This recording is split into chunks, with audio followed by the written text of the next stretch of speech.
ये जिन बातों की आप चर्चा कर रहे हैं ये दरअसल सोर्स ऑफ हिस्ट्री है, इतिहास के स्रोत हैं कि इतिहास का जो सृजन किया गया, निर्माण किया गया, किन सोर्सों के आधार पर किया गया।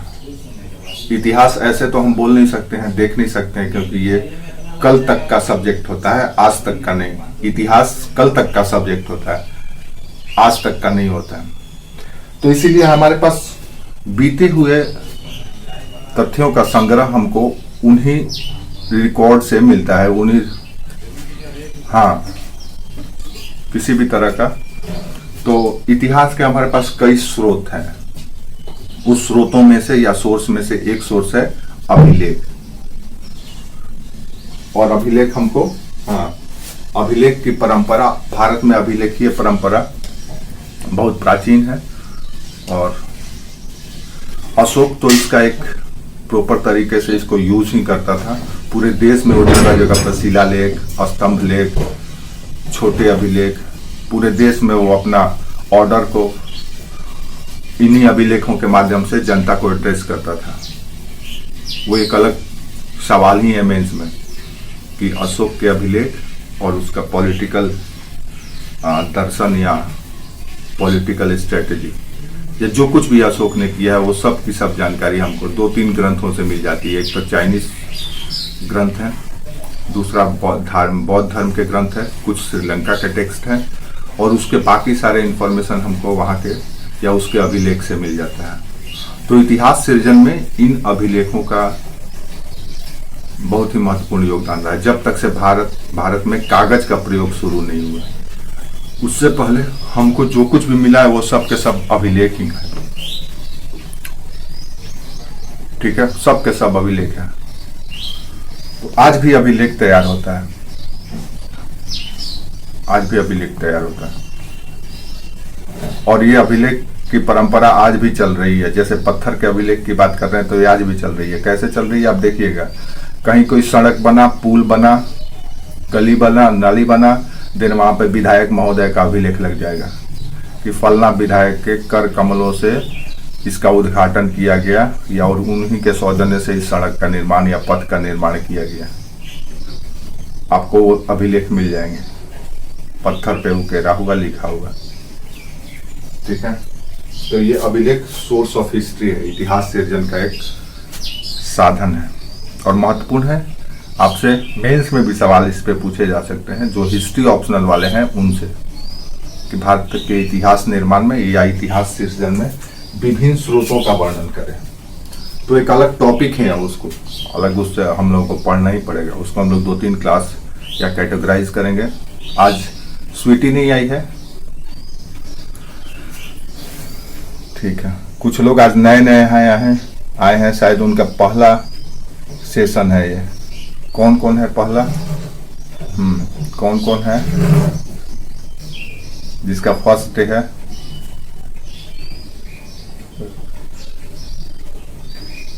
अच्छा, रितु है, नेहा है, और कौन है? ये 3-4 लोग हैं शायद इनका पहला दिन। ठीक है, हम लोग बात क्या कर रहे थे? हम लोग ये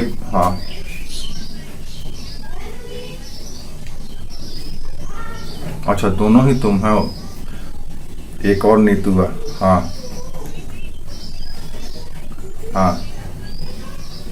अच्छा, तुम्हारा भी नाम नेहा ही है। थोड़ा एक बार वीडियो ऑन करो, देखें, दर्शन करें।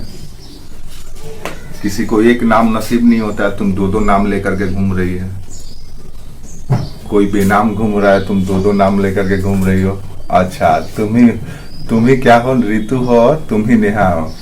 कहाँ रहती हो नीतू?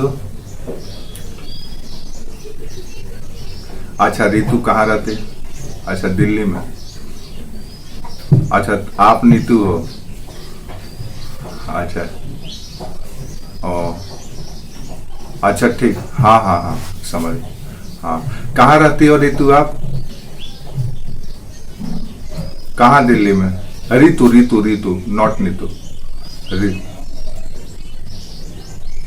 अच्छा, कराला, ठीक। इसलिए पूछते हैं हम, क्योंकि हम भी उस एरिया में लंबे समय तक रहे हैं, तो थोड़ा सा हमको पता चलता है कि कौन किधर रहता है। ठीक है। ठीक है, आप वीडियो ऑफ कर लीजिए आप अपना। तो बहुत सारे लोग नहीं आए, फिर भी हम लोग शुरू करते हैं। हम लोग पिछले क्लास तक क्या बात की? हाँ सही तो बोल रहे हैं। किसी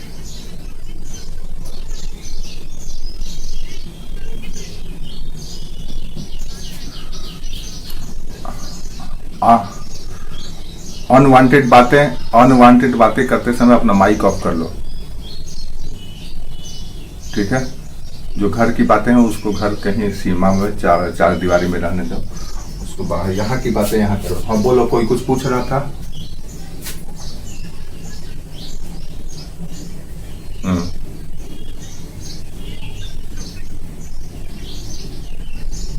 अच्छा, तो क्या प्रॉब्लम? वो आप ही के तरफ से प्रॉब्लम होगा, इधर से तो कोई प्रॉब्लम नहीं। हाँ ठीक है, कोई बात नहीं। हाँ तो हम लोग आगे बढ़ते हैं, देखते हैं कि और क्या हम लोग को पढ़ना है। जैसे इंडस वैली सिविलाइजेशन तक शायद हम लोग पढ़ चुके थे, देख चुके थे सिलेबस।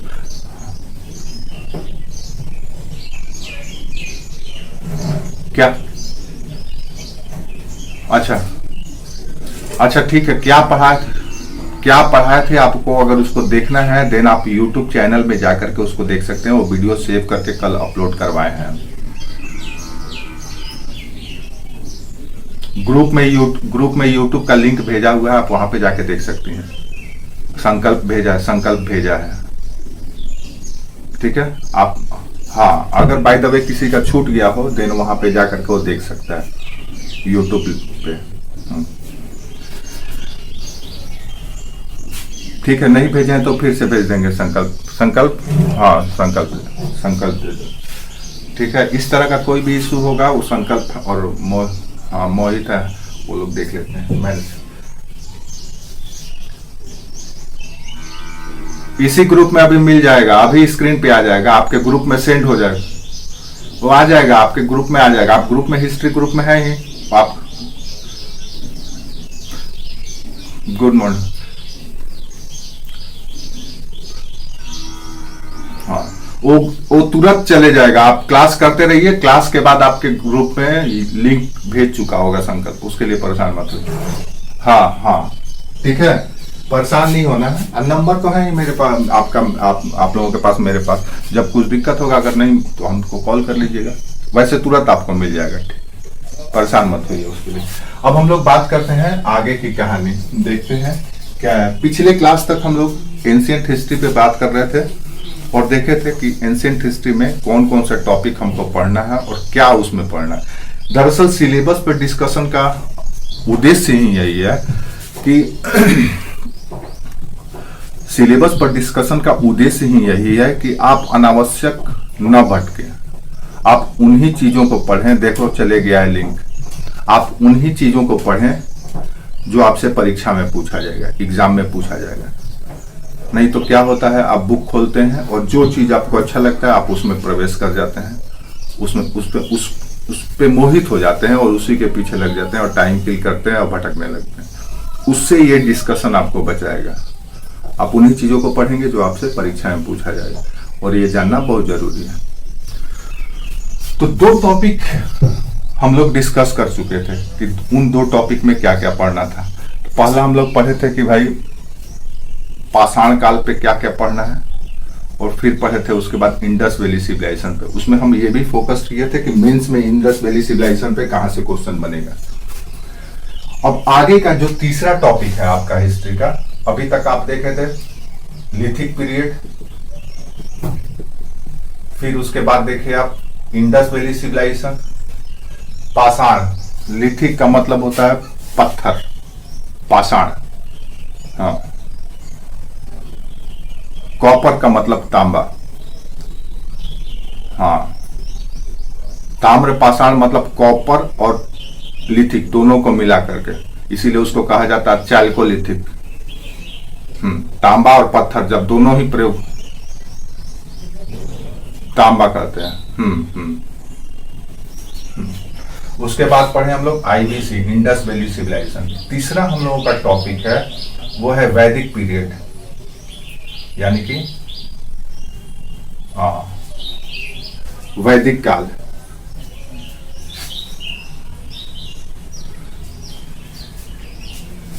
इसको हम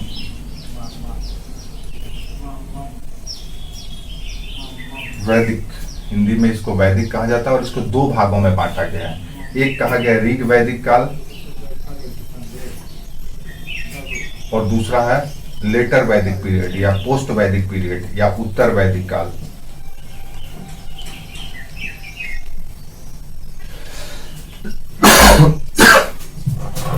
अब ये समझ लो कि ये एक ऐसा टॉपिक है जो न चाहते हुए भी आपको हमेशा ही इस टॉपिक का यूज करना है। आज भी ये एक ऐसा टॉपिक है जिससे आप आज भी अलग नहीं हो पाते हैं। यही वो टॉपिक है जो भारत की संस्कृति को, कल्चर को डिजाइन किया है। अक्सर कभी कभी सवाल ये पूछ दिया जाता है थोड़ा सा ट्विस्ट करके कि इंडस वैली सिविलाइजेशन और वैदिक संस्कृति के कौन कौन से ऐसे तत्व मिलते हैं या दिखते हैं जो आज भी निरंतर है। जैसे हमने पिछले क्लास में ये बात किया था कि यहीं पर इतिहास में विवाद भी शुरू कर दिया जाता है। कंट्रोवर्शियल चैप्टर यहीं से शुरू हो जाते हैं इतिहास में। ये मान लिया जाता है कि जो वैदिक पीरियड के लोग हैं वो बाहर से आए हैं और ये जो लोग हैं ये आर्य कहला रहे हैं। आर्य का मतलब होता है श्रेष्ठ, यानी ये श्रेष्ठ और ग्रेट लोग हैं और ये जो लोग हैं ये बैकवर्ड लोग हैं, पिछड़े लोग हैं। ऐसा इतिहास में विशेष करके इंपीरियल हिस्टोरियनों ने ऐसी बात रखी है, साम्राज्यवादी इतिहासकारों ने ये जानबूझ करके रखा गया है ताकि हम लोग भ्रमित रहें और ये कभी भी चैलेंज उनके सामने न रखें कि तुम बाहर से आए हो, विदेशी हो, अंग्रेज हो, आप यहां से भागो। तो अक्सर ये सवाल पूछा जाता है कि इंडस वैली सिविलाइजेशन के वो कौन कौन से तत्व हैं जो वैदिक काल में भी मौजूद रहे, निरंतर रहे और आज भी है। या ये पूछा जाता है कि इनके और इनके बीच की समानता और असमानताओं को बताइए। या ये पूछा जाता है कि कैसे वैदिक संस्कृति, कैसे सिंधु घाटी सभ्यता के परंपराएं और व्यवस्थाएं वैदिक काल में भी निरंतर रही। या ये पूछा जा सकता है कि सिंधु घाटी और वैदिक संस्कृति की जो प्रैक्टिसेस है वो आज भी चल रही है, आप बताइए। तो ये इतना महत्वपूर्ण एरिया है। अगर हम आपसे कहें, आप लोग एनसीईआरटी तो पढ़े होंगे, अगर हम आप कहें कि 2022 में क्या भारत के लोग वैदिक संस्कृति से अलग हो गए हैं, कोई ऐसी बात आपको अलग हो गए हैं पता चलेगा नहीं। क्यों नहीं हुए हैं? हमको 2-4 पॉइंट बता दो आप लोग, तो आप समझ जाएंगे कि आप लोग एनसीईआरटी का किताब पढ़ रहे हो और आप लोगों का कॉन्सेप्ट। हमने कौन इतना बेचैन नहीं होना है। ये नीतू है ना, हाँ, इतना परेशान मत हो, कूल रहो। क्या पूछें, तुम बहुत बेचैन होकर के पूछती है सवाल, हमको जहां तक लगता है कूल रहना है एकदम। हाँ, घबराना नहीं है। अरे यार, आईएएस की तैयारी कर रही हो, ये सब व्यक्तित्व से निकालो। आईएएस की तैयारी करने वाला का व्यक्तित्व एकदम स्थिर पानी की तरह होना चाहिए। गहरी बहुत है लेकिन ऊपर में एकदम सपाट दिखना चाहिए। ये नहीं कि मचल रही है, फिसल रही है, गिर रही है, उछल रही है, नहीं, एकदम सेचुरेट रही है, एकदम घबराना नहीं है। ये आपको, हाँ, घबराना नहीं है, एकदम स्थिर रहो। जैसे जितना गहरे पानी उतना ही ऊपर में उसका सतह पर स्थिरता दिखेगा, विचलन नहीं दिखेगा। तो आईएएस के लड़कों में इतनी गहराई होती है कि वो एकदम स्थिर चित होते हैं। आप देख लेना, जितने भी टॉप लेवल के लोग होते हैं वो बहुत स्थिर होते हैं। आपको भी स्थिर बनना पड़ेगा। इतना नॉलेज का बोझ हो जाएगा ना कि आप स्थिर हो जाएंगे। बेचैन मत रहिए, स्थिर होकर के समझिए। सवाल ये है कि वैदिक संस्कृति की वो परंपराएं क्या आज भी निरंतर है? तो आप लोगों ने बोला हाँ है। तो हमने पूछा कि भाई 2-4 पॉइंट बता दीजिए कौन कौन से आज भी निरंतर है 2005। Very good.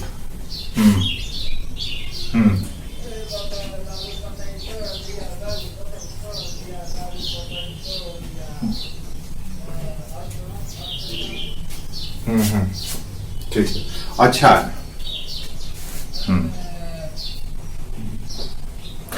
सिंपल सा एक लाइन में बता दो, ऐसे समझ लो, एक लाइन में बता दो। आप लोगों को इतिहास या वस्तु विषय या किसी भी विषय की समझ के लिए हमने 4 धाराएं बताई थी। देखो, किसी भी चीज को समझने का एक तरीका होता है। हमने क्या बोला है कि हमने बोला है कि पूरे विषय को समझने के लिए 4 फ्लो होता है या आयाम है। क्या क्या? आर्थिक, राजनीतिक, धार्मिक और सांस्कृतिक। ये 4 चीज है। अब इन चारों चीजों में से एक एक पॉइंट खोज लो। क्या आज निरंतर नहीं है? इकोनॉमिक एक्टिविटी क्या जो वैदिक काल में होता था आज निरंतर नहीं है? पता चलेगा है। रिलीजियस प्रैक्टिस, तो रिलीजियस प्रैक्टिस का तो बुनियाद ही आपका सनातन संस्कृति का वेद है। वेद से ही सारे ग्रंथों का सृजन हुआ। क्या आरण्यक हो, क्या ब्राह्मण ग्रंथ हो, क्या उपनिषद हो, सब के सब, क्या स्मृति हो, क्या टीका हो, सब के सब जो भी आज हम पढ़ रहे हैं वो सब के सब जो हमारे रिलीजियस बेस है वो सब के सब वेद से ही निकला है। वेदों का ही देन है। हम सिर्फ अगर वेद की बात करें तो हम यहाँ से भी कंपेयर कर सकते हैं और मिला सकते हैं। हम लोग अगर चाहेंगे तो ये आप लोग कर सकते हैं। और इसी तरह से पॉलिटिकल देखो, तो पॉलिटिकल देख रहे हो तो यहाँ पे सभा समिति विदथ नामक जो पॉलिटिकल ऑर्गेनाइजेशन थी ये आज भी निरंतर है। संसद की तरह, संसद के रूप में, पंचायत के रूप में आज भी है। तो सोशल में देख लो तो क्लास विभाजन, क्लास डिवीजन, वर्ण व्यवस्था जो आज भी चली आ रही है जाति के रूप में, वो आज भी कंटिन्यू है। और ये ऐसी चीज है जो भारत को दुनिया से अलग करता है।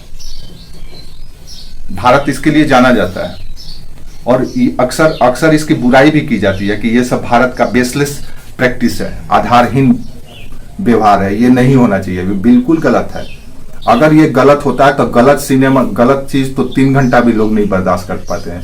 कोई सिनेमा अच्छा नहीं होता है, लोग उसको फ्लॉप कर देते हैं। ये तो परंपराएं हैं जो आज से 2200 साल इधर और उधर समझ लो कि 1500, तो कितना हो गया? 3700 साल पहले। ये 3700 साल पहले से परंपरा चली आ रही है, फिर भी हम आज उसको उतना ही हर्षोल्लास के साथ मना रहे हैं, उसको अपनाए हुए हैं। तो इसका मतलब ये है कि कहीं ना कहीं वो साइंटिफिक होगा, डेप्थ होगा। और अक्सर सवाल पूछा जाता है, जैसे पिछले बार यूपीएससी का मेंस में सवाल पूछा गया था कि कैसे भारत का सेकुलरिज्म भारतीय संस्कृति को धीरे धीरे खत्म कर रही है। ये सवाल पूछा गया यूपीएससी मेंस में, आप लोग देख सकते हो, शायद 2021 वाला, 21 में या 20 में पूछा गया, हम कहीं देखे थे एक बार। तो यही सवाल है, कैसे इसको तोड़ा जा रहा है सेकुलरिज्म के नाम पे। तो आपको ऐसे सोचना है। आज भी हम वैदिक संस्कृति, इंडस वैली, आज शिव पूजा, शिवलिंग की पूजा कर रहे हैं। क्यों कर रहे हैं? इंडस वैली सिविलाइजेशन में था, आज हम इंटरनेशनल ट्रेड कर रहे हैं, यूरोप के साथ, अफ्रीका के साथ, मिडिल एशिया के साथ, अमेरिका के साथ, इन सब के साथ। हाँ, संकल्प कुछ बोलना चाहता है।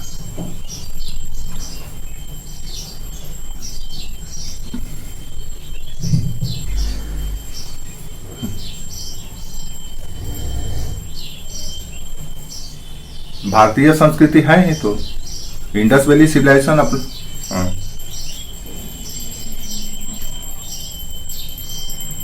क्या क्या मतलब सिंधु घाटी सभ्यता के लोग कौन थे? अच्छा, नहीं, देखो ये गलत है। अभी हाल ही में राखी गढ़ी में एक कंकाल मिला है, स्केलेटल।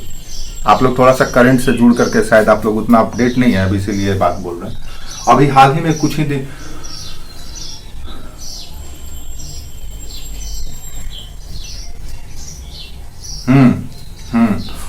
हाँ, वो जो स्केलेटल मिले है वो 5000 साल पुराना है और 6.5 फीट 7 फीट व्यक्ति का स्केलेटल है, कंकाल है।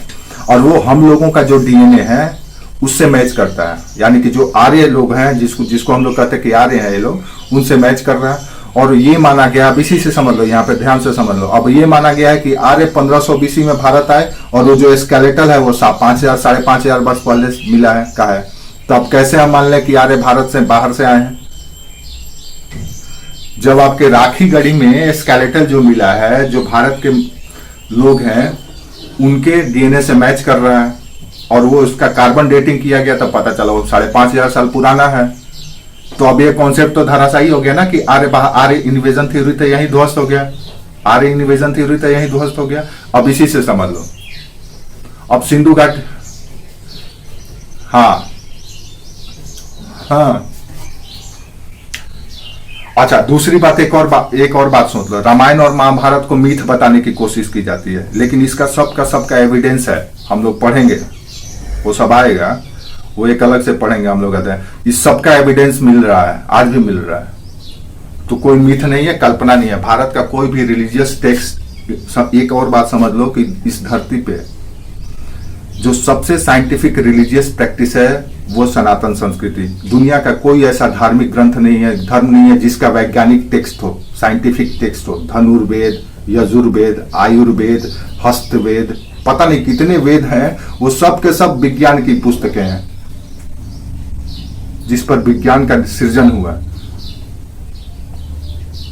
और किसी रिलीजन में या किसी कल्चर में ये चीज आपको नहीं मिलेगा, जिसका वैज्ञानिक बुक भी है। धर्म क्या, विज्ञान के साथ जुड़ाव कैसे है आपको देखना है तो सनातन संस्कृति को समझना पड़ेगा। है क्या समस्या कि हम लोगों को इस सब से दूर कर दिया गया है, और यही काम किया गया है मैकाले के द्वारा। और मैकाले ने इस बात को 1835 के में ब्रिटिश पार्लियामेंट में बोला भी है कि भारत को अगर सरेंडर करवाना है, गुलाम बनाना है, देन इसको कल्चर से अलग करना पड़ेगा, नहीं तो कदापि हम लोग गुलाम नहीं बना सकते हैं। सैन्य बल पे तो कदापि नहीं। इसीलिए कल्चरली हमको सेपरेट किया गया, और कल्चरली सेपरेट कब होंगे, जब आपको शिक्षा दिया जाएगा। ऐसा शिक्षा क्या करता है, शुरू से ही आपके माइंडसेट को चेंज कर देता है। तो ऐसा शिक्षा दिया गया जिससे आप आत्मनिर्भर होना दूर हो गए, अपने मूल जो प्रैक्टिस था उससे दूर होने लगे, आपकी जो परंपराएं थी उससे दूर होने लगे। दूर हो जाएंगे, दिनों धीरे धीरे खत्म हो जाएगा। ये बहुत गहरा विषय है जिस पर हम लोग अलग से बात करते चलेंगे, हमेशा मौका मिलेगा क्लास में भी। तो बहुत गहरा विषय है जिसको हमको, और इससे हमें, हाँ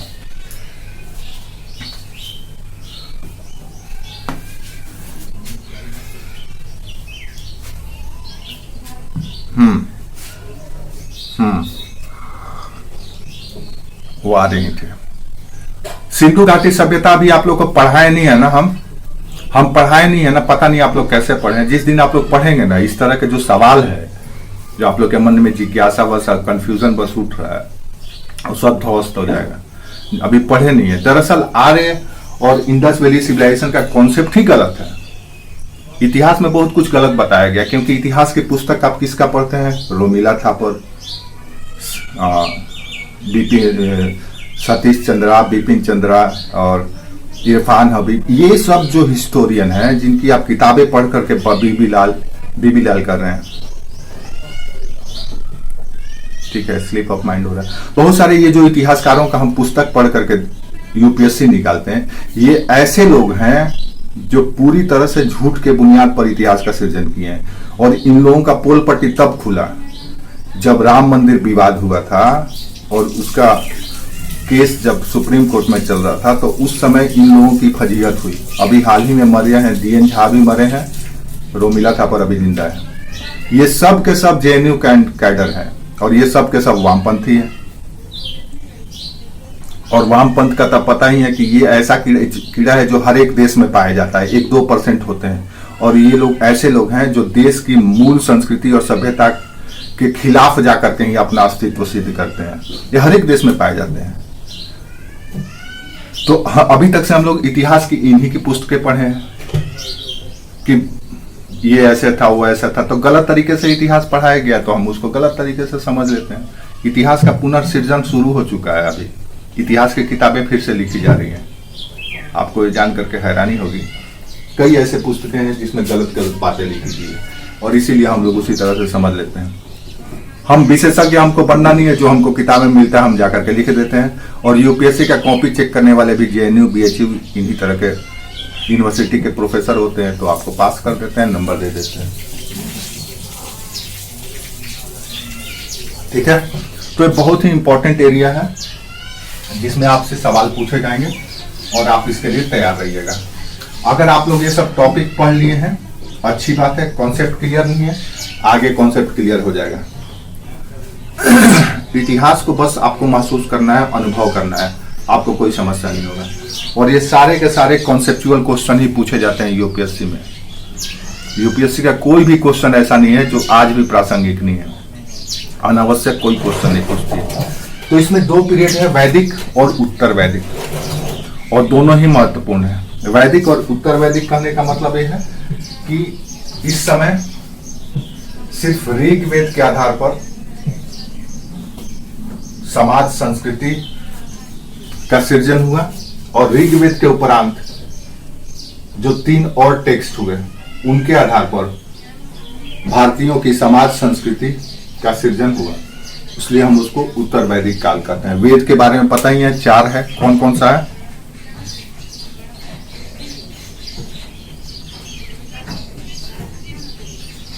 ठीक है। तो ये 4 वेदों से ही भारतीय संस्कृति, समाज, राजनीति सब की शुरुआत यहीं से हुई। इसीलिए हम इसको वैदिक पीरियड कहते हैं। अब यहां से हमको क्या क्या पढ़ना है इस टॉपिक से? सबसे पहले तो सोर्स ऑफ,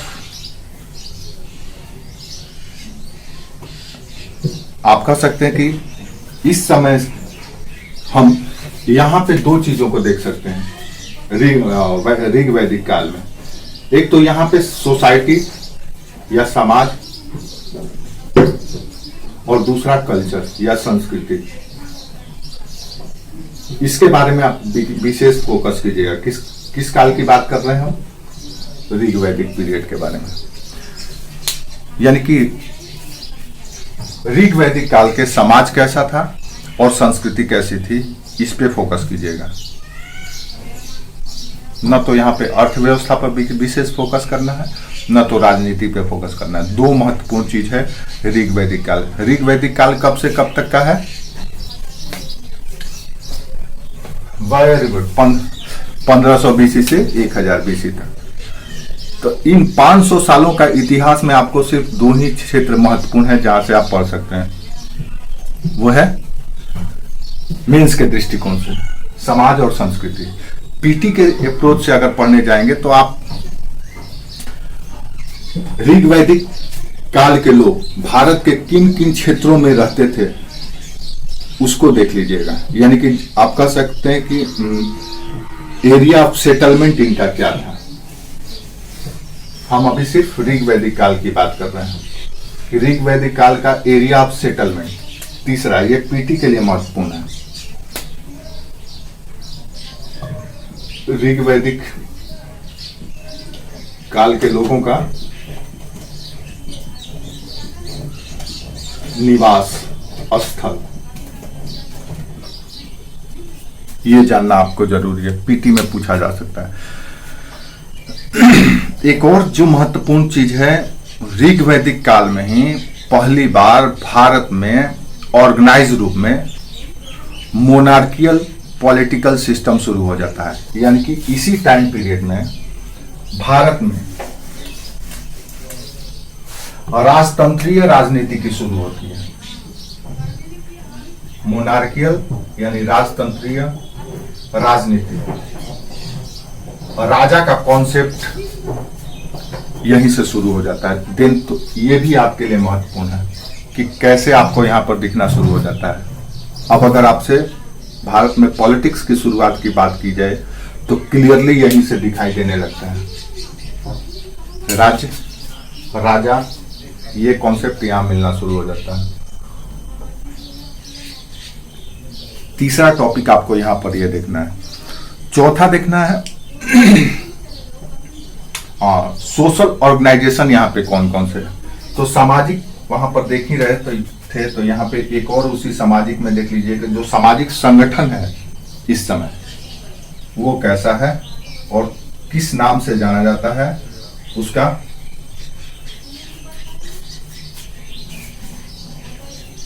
वो कहां तक सिंधु घाटी ऋग वैदिक लोगों को प्रभावित कर रहा है। तो समाज, ठीक है। एक और क्षेत्र है छोटा सा, रिलीजियस प्रैक्टिस या धार्मिक व्यवहार या अभ्यास क्या क्या है। अब आपको पता ही है कि धार्मिक अभ्यास क्या है? क्या है धार्मिक अभ्यास, जिसको आज आप कर्मकांड कहते हैं? आज कर्मकांड बहुत ज्यादा हो गया है, पहले इतना नहीं हुआ करता था। कोई भी व्यवस्था, कोई भी सिस्टम जैसे जैसे पुरानी होती है वो धीरे धीरे कॉम्प्लिकेटेड होती चली जाती है। तो आज के कर्मकांड और इस समय के कर्मकांड में जमीन आसमान का अंतर है। तो यहाँ पर जो रिलीजियस कर्मकांड होता था उसको देख लीजिएगा। ऋग वैदिक काल खत्म हो गया आपका, तो आप देख लीजिए क्या क्या आपको ऋग वैदिक काल में पढ़ना है। मेंस में क्या क्या सवाल पूछे जाएंगे उसकी हम चर्चा कर चुके हैं। अगर नहीं भी पूछे जाएंगे और मान लो सपोज ऋग वैदिक काल से नहीं भी पूछा गया सीधे क्वेश्चन, और आपको गुप्ता पीरियड पे लिख रहे हैं, आंसर राइटिंग कर रहे हैं, गुप्ता पीरियड का सोशल स्ट्रक्चर बता रहे हैं, सामाजिक संरचना की बात कर रहे हैं, या गुप्ता पीरियड के पॉलिटिक्स पे चर्चा करना शुरू कर रहे हैं, तो भी आपको एक दो लाइन में ब्रीफ करना पड़ेगा कि वैदिक काल में ऐसा शुरू हुआ था, ऐसा ऐसा होता था, बाद में जनपद काल में ऐसे हुआ, मौर्यों के काल में ऐसे हुआ, शुंगों के काल में ऐसे हुआ, गुप्ता के काल में ऐसे हुआ, लेटर शुंग पीरियड में कण्व या जो भी राजे हैं उनके समय में ऐसा हुआ और गुप्ता के समय में ऐसा हुआ है। वो सब के सब कंटिन्यू है। ऐसे राइटिंग करने जाएंगे किसी विषय पर तो आपको सब कुछ यहीं से खोजना है। पहले थोड़ा सा और पीछे जाएंगे, यहां से खोजना है, अगर यहाँ पे मिला है तो यहीं से शुरू करेंगे क्योंकि भारत की आइडेंटिटी यहीं से शुरू होती है। भारत क्या है, यहां से भारत अपनी पहचान शुरू करता है। हालांकि उससे पहले भी छोटी छोटी सेपरेट इंडिपेंडेंट कल्चर है, लेकिन उधर न जाकर के आप यहां से शुरू करेंगे तो बहुत है। तो यहां से आपको शुरू करना पड़ेगा कि भारत के लोग ऐसे शुरू हुए थे, क्योंकि यहीं से लोग सिविलाइज हो जाते हैं, सब कुछ व्यवस्थित हो जाता है, अनुशासित हो जाता है। और जब यहाँ पर रिलीजन घुस जाता है, सेंटर में धर्म आ जाता है, देन वो कल्चर बन जाता है, वो संस्कार के रूप में अब ट्रांसफर होने लगता है, इसीलिए हम उसको संस्कृति कहते हैं। तो वैदिक या ऋग वैदिक पीरियड से हमको इन बातों को जानना है। इसके बाद आता है लेटर वैदिक पीरियड, यानी उत्तर वैदिक काल। तो ऋग वैदिक काल में जो कुछ भी हो रहा है वो सब के सब उत्तर वैदिक काल में भी निरंतर है। इसीलिए आप सबसे पहले इसमें देखिएगा कि ऋग वैदिक काल में भारत के लोग या आर्य जिन क्षेत्रों में रहते थे, क्या सिर्फ अब उन्हीं क्षेत्रों में रह रहे हैं? पता चलेगा नहीं। अब ये कहां पहुंच गए हैं? ये बिहार तक पहुंच गए हैं, सदा नीला नदी तक पहुंच गए हैं। तो इसीलिए अब उत्तर वैदिक काल का जो सबसे पहला चीज आप फोकस कीजिएगा कि उत्तर वैदिक काल के लोग अब कहां कहां रहने लगे हैं, यानी भौगोलिक विस्तार, ज्योग्राफिकल एक्सपेंशन। दूसरा उत्तर वैदिक काल का पहला टॉपिक होना चाहिए आपका कि उत्तर वैदिक काल के लोग कहां कहां रहने लगेंगे। जो भी किताब पढ़े हैं या पढ़ेंगे या पढ़ रहे हैं, इसको ढूंढिएगा कि उत्तर वैदिक काल के लोग अब कहां कहां पहुंच गए हैं। तुलना कीजिएगा कि ऋग वैदिक काल में किस क्षेत्र तक सीमित थे। जैसे क्या होता है, कोई भी सिविलाइजेशन या कोई भी कल्चर भूकंप के वेव की तरह होता है, या जल में कंकड़ जब फेंकते हैं तो वेव कैसे फैलता है, उसी तरह से होता है। ऐसे कुछ काम करता है, ऐसे मानव ऐसे ही विकसित, ऐसे ही चल रहा है। एक सेंटर से, फोकल सेंटर से शुरू करता है, ऐसे ऐसे ऐसे ऐसे फैलते चले जाता है। सिंधु घाटी सभ्यता भी कुछ ऐसे ही शुरू हुआ, वैदिक आए तो कुछ ऐसे ही शुरू हुए। धीरे धीरे धीरे धीरे धीरे धीरे करते करते करते करते पूरे भारत, अखंड भारत में फैल गया। अखंड भारत कहने का मतलब समझ रहे हैं, ईरान से लेकर के कंबोडिया तक ये सब के सब भारत ही था। आज भले ही हम लोग अलग अलग हो गए हैं, लेकिन सब पहले एक ही था। नेपाल, भूटान, यहाँ तक कि आपको यकीन नहीं होगा, पुष्यमित्र शुंग अपना विवाह किया था नॉर्थ कोरिया के परिवार में। आपको पता है? अब समझ लो, यहाँ से वहां तक भारत का संबंध था और प्रभाव था। ये था भारत। अभी का भारत नहीं कि कश्मीर से कन्याकुमारी और गुजरात से अरुणाचल तक, ये भारत नहीं था। भारत का मतलब था कि पूरा हिमालय इसकी सीमा बनाते थे। हिमालय से लेकर के लाओस, कंबोडिया, जावा, सुमात्रा, ये जो आप साउथ ईस्ट एशिया के जो आइलैंड कंट्री देख रहे हैं, आइसलैंड कंट्री, वो सब भारत ही था। इसलिए आज भी देखेंगे तो साउथ ईस्ट एशिया के जितने भी कंट्री है वहां पर भारतीय संस्कृति चलती है। आपको पता ही है, अंकोर वाट मंदिर विश्व का सबसे बड़ा विष्णु मंदिर है, उससे बड़ा कोई मंदिर ही नहीं है। आज भी इंडोनेशिया में, जो कि विश्व की सबसे बड़ी मुस्लिम आबादी वाला देश है, वहाँ हर एक दिन रामायण और महाभारत का प्रसारण टीवी पर होता है। एकमात्र वही देश है जो इस्लामिक कंट्री होते हुए भी उसके नोटों पर गणेश जी की तस्वीर मिलेगा। तो कहीं ना कहीं इसी का परिणाम था। समझ में आया? तो सबसे पहले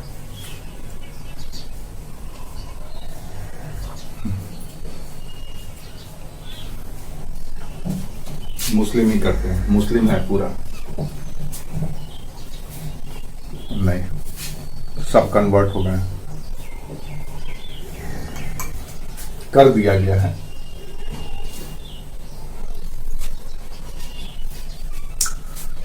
सब करवा दिया जाता है, करवाया जाता है डर से, प्रलोभन से।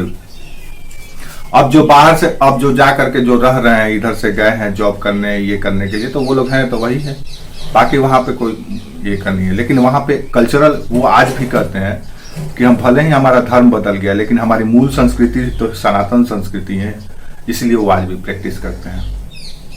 आप लोग इसको गूगल पर भी सर्च कर सकते हैं, आपको पता चल जाएगा। आजकल तो नॉलेज डेमोक्रेसी का जमाना है, नॉलेज किसी से कोई छीन नहीं सकता है, या नॉलेज से कोई किसी को दूर नहीं रख सकता है। सब कुछ गूगल बाबा के पास में उपलब्ध है, आप उसको खुद से भी जाकर के सर्च कर सकते हैं, पढ़ सकते हैं। तो ये हम इसलिए तथ्य को बोले कि कैसे सांस्कृतिक विस्तार होता था।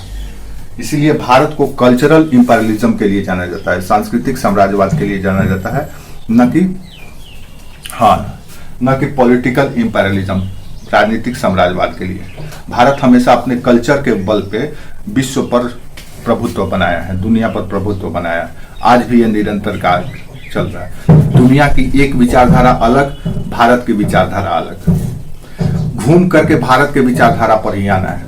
आप कोई भी भारत का मूल वाक्य जो आज हम और आप अक्सर बातों बातों में प्रयोग कर लेते हैं, हर एक सिस्टम का वही लक्ष्य है, उसी को हासिल करना है।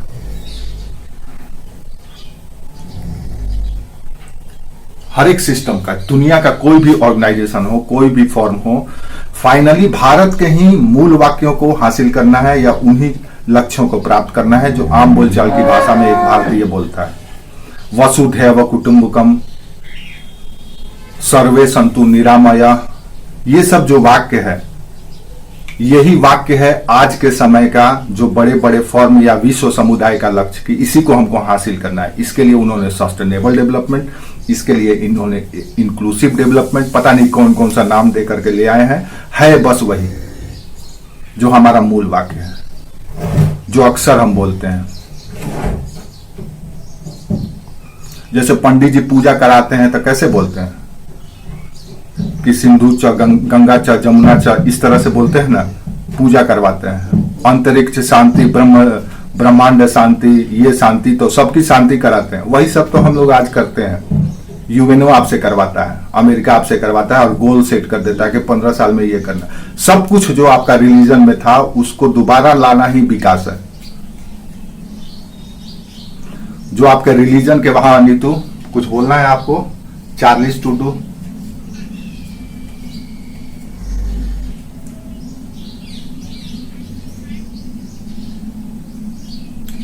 कोई संस्कृति था ही नहीं, आर्य जो संस्कृति था वही धरती का पहला संस्कृति है जो आर्य दे करके जिसको आप सनातन संस्कृति कर रहे हैं। उससे पहले उसके बाद कोई था ही नहीं। जैसे समझ लो, ऐसे समझ लो कि इस धरती का जो सबसे पहला संस्कृति है। ये सब वाक्य इसलिए हम बोल रहे हैं क्योंकि आपका दिमाग खुल जाए और क्वेश्चन आपसे पूछा जाएगा, आपको इसी अप्रोच में लिखना है। बाकी हम लोग जब सब्जेक्ट पढ़ेंगे तो ये सब फिर से आएगा। देखो, धरती पे जो संस्कृति, जो पहली संस्कृति हुई, जो सनातन काल से यानी कि अनंत काल से चली आ रही है, उसी को हम सनातन कहते हैं। अब इसी से टूट करके अलग अलग पंथ बने, जिसको आज हम रिलीजन कहते हैं। वो धर्म नहीं है, वो सब इसको पंथ कह सकते हैं। धर्म, इस धरती का एक ही धर्म है, सनातन धर्म, और वो सबका है। वो किसी जाति, किसी वर्ग, किसी क्षेत्र का मोहताज नहीं है, वो सबका है। वो फाइनली उसको अपनाना भी है। अगर कोई छोड़ चुका है तो उसी को फिर से अपनाना है। अगर आप नहीं अपनाएंगे तो अमेरिका अपनवा देगा, यूएनओ अपनवा देगा। अपनाएगा कैसे नहीं अपनाएगा तो प्राकृतिक क्षरण करेंगे आप, नदी तालाब सुखाएंगे, पहाड़ तोड़ेंगे, हत्या करेंगे, यानी एनार्की फैल जाएगा अगर सनातन धर्म खत्म हो जाएगा तो। इसलिए सनातन धर्म जरूरी है। आपको समझना है इसको। ये धर्म दरअसल एक ऐसी कॉन्सेप्ट है, सनातन संस्कृति, जो इस पृथ्वी के बारे में, इस अर्थ के बारे में ही नहीं सोचता है, अंतरिक्ष के बारे में भी सोचता है। इसीलिए तो पंडित जी पूजा करते समय अंतरिक्ष को शांति करते हैं, स्पेस की भी शांति की कामना करते हैं। किसी धर्म में है, किसी संस्कृति में है, पता चलेगा नहीं, हम लोग उसको समझ नहीं पाते हैं। 10 रुपए का पंडित जी के पंचांग बता देगा कि कब ग्रहण लगने वाला है। 1956 में नासा बना है, उससे पहले से ग्रहण कब लगेगा, कब संवेग सिद्ध होगा, कब से कुंभ का मेला लग रहा है, आप नहीं कल्पना नहीं कर सकते हैं। उस समय 56 में नासा बना है, उससे पहले से मात्र 10 रुपए का पंचांग बता देता है। समझ सकते हैं कितना साइंटिफिक है। तो पहले के ऋषि मुनि सिर्फ एक गलती की है कि वो टूल्स नहीं बनाए, नहीं तो जितना उनके पास ज्ञान था, सब के सब प्रैक्टिकल, जितना उनके पास ज्ञान था, अगर उसका टूल्स बनाए होते तो भारत के, पता नहीं भारत दुनिया को कहां ले गया होता। कोई भी ऐसा विषय नहीं है, पढ़ेंगे हम लोग धीरे धीरे। एंशिएंट हिस्ट्री आप लोग पढ़ रहे हैं तो पता नहीं आप लोगों को पढ़ाया नहीं गया है क्या। कोई ऐसा विषय नहीं है जो भारत के हाथों में नहीं था। इसीलिए तो कहते हैं कि भारत विश्व गुरु था। सोने की चिड़िया बाद में बना, विश्व गुरु पहले से है। भारत जिधर देखा दुनिया उधर ही देखती थी। क्यों देख रहा है भारत भाई, देखो इधर कुछ बात है। इतना भारत साइंटिफिक था, इतना भारत के पास नॉलेज था। आज सिंपल सा हनुमान चालीसा आप पढ़ते हो, जुग सहस्त्र योजन पर भानु, आपको पता है वो क्या है? पता चले सूर्य और पृथ्वी की दूरी बताई गई है। वो आपको पता ही है, आपको पता ही है कि हनुमान जी सूर्य को भी निकलने पहुंच गए थे, उनको लगा था कि फल है, तो वही दूरी बताई गई है और एकदम एग्जैक्ट दूरी है, एक सेकंड का भी अंतर नहीं है। तो इतना साइंटिफिक आपका रिलीजन, हर एक चीज, ये रिलीजन नहीं, ये दुनिया का ही रिलीजन है, ये धरती का रिलीजन। अगर धरती को बचाना है देन सनातन संस्कृति को एग्जिस्ट रखना पड़ेगा। इसीलिए यूएनडीपी का एक रिपोर्ट आया था आज से 2 साल पहले या 3 साल पहले, हम पढ़े थे। उसमें इस बात का जिक्र किया गया कि इस धरती के जितने भी मौलिक संस्कृतियां थी जो हजारों सालों से चली आ रही थी, वो सब के सब खत्म हो गई, सिर्फ एक छोड़ करके भारतीय संस्कृति या सनातन संस्कृति। क्यों पता है? क्योंकि इसका रूट इतना गहरा है, इतना साइंटिफिक है, ये सागर की तरह है, बस ऐसे समझ लो, ऐसे है, ये सबके लिए है। हम किसी पंथ, किसी धर्म विशेष की बात नहीं कर रहे हैं। यही मौलिक, मानव को अगर इस धरती पे एग्जिस्ट करना है देन सनातन को एडॉप्ट करना पड़ेगा। ये सागर की तरह है, इसकी जितने भी प्रैक्टिस है, जितने भी कॉन्सेप्ट है, जितने भी फिलॉसफी है, वो सब के सब रिलीवेंट है और हमेशा रहेगा। बाकी जो पंथ है कुछ नदियों की तरह ऐसे ऐसे बल खा के आती है, तोड़ते फोड़ते, बाढ़ लाते हुए, और फाइनली आकर के इस सागर में मिल जाती है, विलीन हो जाती है। विलीन हो जाती है जब सूर्य की रोशनी पड़ती है तो वेपोराइजेशन होता है और यहाँ से फिर वाष्पीकृत होकर के आसमान में चली जाती है, फिर वर्षा के रूप में आती है, नीचे गिरती है, फिर बल खाते हुए यहाँ आती है, फिर आकर के सागर में विलीन हो जाती है। यानी सृजन और संहार दोनों ही यहीं से होता है, निर्माण भी यहीं से होता है, यही सब उसी की संतानें हैं, कोई इससे अलग नहीं। इसीलिए आज भी कहीं खुदाई होगा तो सनातन संस्कृति के ही अवशेष मिलेंगे और किसी रिलीजन के अवशेष आपको नहीं मिलेंगे, कहीं भी नहीं। दुनिया के किसी भी कोने में अगर ऐतिहासिक खुदाई की जाए या ऐतिहासिक प्रमाण मिलते हैं तो आपको इसी के मिलेंगे और किसी का नहीं मिलेगा, क्योंकि सब हमारे ही संतति है। जैसे कि आप देखे होंगे, जैसे हम बोल रहे थे किसी दिन, मूल विषय होता है, उस विषय से टूट करके कई सब विषय तैयार हो जाते हैं, उसी तरह से ये भी है। ये दरअसल प्रकृति को समझने का धर्म है, प्रकृति के अनुकूल होने का धर्म है, प्रकृति को अपनाने का धर्म है, प्रकृति को सम्मान करने का धर्म है। ये धर्म है, इसीलिए सस्टेन कर रहा है, इसीलिए सनातन है। जो सस्टेनेबल उधर पढ़ते हैं, इसी को सनातन समझ लीजिए। सनातन फिलॉसफी की अगर समझ गए, देन सस्टेनेबल डेवलपमेंट का जो गोल डिसाइड किए गए हैं वही गोल है सनातन संस्कृति। इसीलिए विश्व के कोई ऐसा ग्रंथ नहीं है, टेक्स्ट नहीं है जिस पर नासा रिसर्च करता हो, लेकिन वेद पर हमेशा रिसर्च करता है कंटिन्यूअसली। आज भी देखिएगा तो कुछ किसी न किसी वाक्य का वो कोट करके कहता है कि ये बात वेद में कहा गया और सही है। कोई ऐसा ग्रंथ नहीं है जिस पर वो नासा रिसर्च करता हो, लेकिन हमेशा वेद, यहाँ के टेक्स्ट को क्यों मंगाया जाता है बार बार यूरोप में, अमेरिका में, कि भेज दीजिए, रिसर्च करना है हमको, क्योंकि ये पूरी तरह से साइंटिफिक है। आज भी नासा रिसर्च कर रहे हैं, बहुत कुछ है। अगर वैदिक मैथमेटिक्स अगर कोई जान लिया, अगर कोई वैदिक मैथ पढ़ लिया तो मैथ का पारंगत पंडित बन जाएगा। इतना शॉर्ट और इतना अच्छा फॉर्मूला है। इसीलिए तो सरकार फिर से वैदिक विश्वविद्यालय शुरू करने लगी है, और हम इससे विमुख हो गए, कट गए, और हम बेसलेस हो गए। आज हमारा एजुकेशन पता है कैसा हो गया? आज हमारा एजुकेशन सिस्टम नौकर पैदा कर रहा है, हमको इंडिपेंडेंट नहीं बना रहा। पहले पढ़े लिखे लोग आत्मनिर्भर होते थे, इंडिपेंडेंट होते थे। पढ़ लिख लेने का मतलब है अब उनको दुनिया से मतलब नहीं है, वो जहां है वहीं पे एक अपना सिस्टम खड़ा कर देते थे। इतना उनके पास वैरायटी ऑफ नॉलेज और वैरायटी ऑफ एक्सपीरियंस होता था। और आज क्या है? हाँ,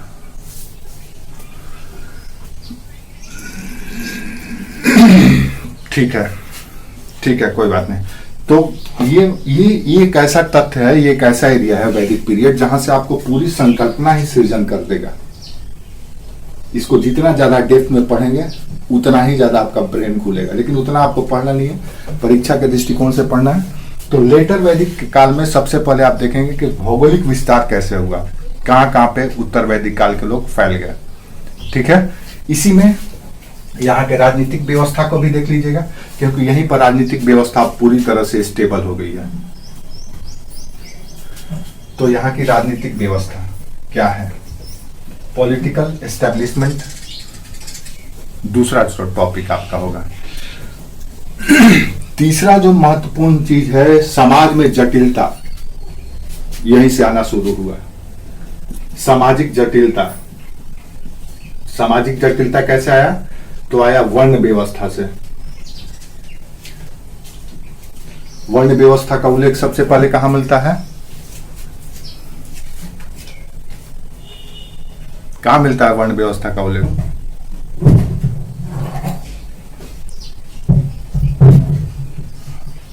हाँ, कोई भी मतलब कॉन्फिडेंस नहीं है किसी के, टू द पॉइंट आपका आंसर किसी का नहीं मिला है। ठीक है, तो आप उसको देखिएगा कि कहां से वर्ण व्यवस्था की शुरुआत होती है। अक्सर हम लोग वर्ण व्यवस्था पे भी बुराई करते हैं कि वर्ण व्यवस्था भारत का, अक्सर जो इंटेलेक्चुअल, आर्टिफिशियल इंटेलेक्चुअल जो लोग हैं, जो बुद्धिजीवी नहीं है बल्कि आप कह सकते हैं मंद बुद्धिजीवी है, बुद्धिजीवी नहीं है, इसकी बड़ी बुराई करते हैं। वर्ण व्यवस्था है भारत में, वर्ण व्यवस्था है, नहीं होना चाहिए, नहीं होना चाहिए। आप इसको सोचना कभी ध्यान से कि ये क्यों था और क्यों आज भी निरंतर है, क्यों हटाया गया है, क्यों नहीं हट रहा है, क्यों नहीं खत्म हो रहा है। इस पे जिस दिन आपका दिमाग खुल गया, समझ गया अगर इसको, तो आपको पूरा सिस्टम है, सब इकोसिस्टम भारत का समझ में आ जाएगा। इसको तोड़ने के लिए इसको तोड़ने के लिए अंग्रेजों ने बहुत कोशिश किया कि सबको एक में मिला दो, खत्म कर दो। चलो एक मिनट में समझा देते हैं, थोड़ा सा आपका दिमाग खुल जाएगा। क्या है वर्ण व्यवस्था? कभी इसकी बुराई नहीं करना है कि खराब चीज है। अक्सर लोग जो स्कूल कॉलेज से या टीवी डिबेट से निकल करके आते हैं, अक्सर इसके खिलाफ बोलते हुए आपको मिल जाएंगे कि भारत की, इसको आज भी ये डिबेट का विषय रहता है टीवी में, न्यूज़पेपर में, आज भी इस पे बात किया जाता है। क्या है वर्ण व्यवस्था? वर्ण का मतलब होता है रंग, श्याम वर्ण, कृष्ण वर्ण। वर्ण का मतलब होता है रंग। ठीक है, ये रंग है शब्द के लिए। मूल धातु वर्ण, दरअसल ये वर्ण व्यवस्था हमारे सिस्टम में ऋग्वैदिक काल में ही इसका उल्लेख, ऋग्वेद में ही उल्लेख है। इसमें चतुर्वर्णीय व्यवस्था की गई है। चतुर्वर्ण में एक है ब्राह्मण वर्ण,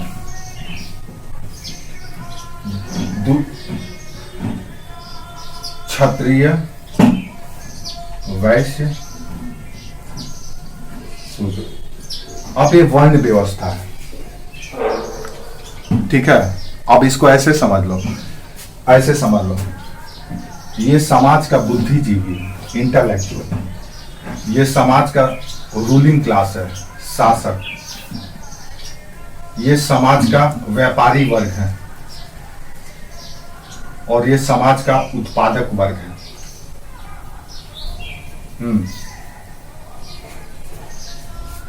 ये समाज का उत्पादक वर्ग है, ये समाज का उत्पादक, बोलो। वेरी गुड, वेरी गुड, सही बोल रहे हैं जो भाई आपके बोल रहे हैं ना, बहुत बड़ी बात वो बोल रहे हैं। जो भी भाई बोले हैं वो सही बात बोले, वेरी गुड। वो पता नहीं, वेरी गुड, वेरी गुड,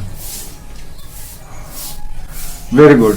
ये तो मेरा, ये तो पता नहीं, ये अगर कॉन्सेप्ट अगर उनको मिला है तो पता नहीं, हो सकता है मेरा कॉन्सेप्ट उनके पास ईश्वर पहुंचा दिए हो, नहीं तो ये मेरा सेल्फ कॉन्सेप्ट है, जिसको हम बहुत सरल तरीके से, यूट्यूब पे भी होगा मेरा, आप लोग देख सकते हैं कभी मौका मिले तो सही बोल रहे हैं। वो एक ही परिवार के चार पांच भाई की तरह है, ये कोई अलग नहीं है, कोई अलग नहीं है। आज भी आप कल्पना करो। और ये क्यों जरूरी है, आप कुछ पूछ रहे हैं, आप कोई कुछ बोल रहा था।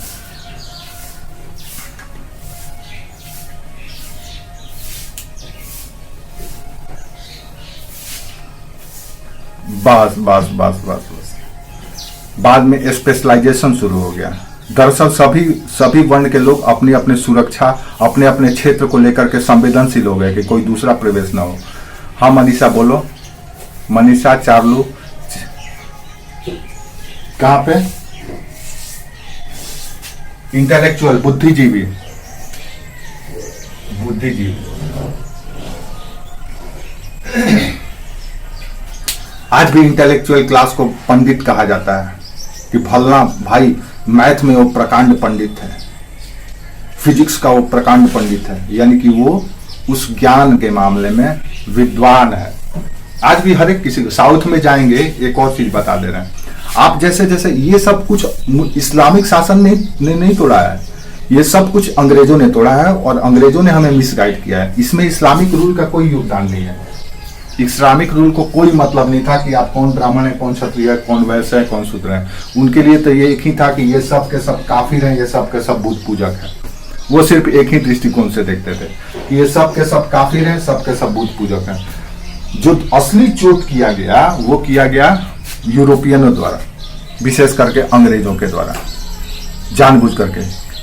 अब देख लो, इसको ऐसे समझ लो, ये समाज का सर है, मस्तक, ब्रेन है, ये मस्तक है, ये आपके बाजू है, बाजू है, ये आपका धड़ है, और ये आपका पैर है।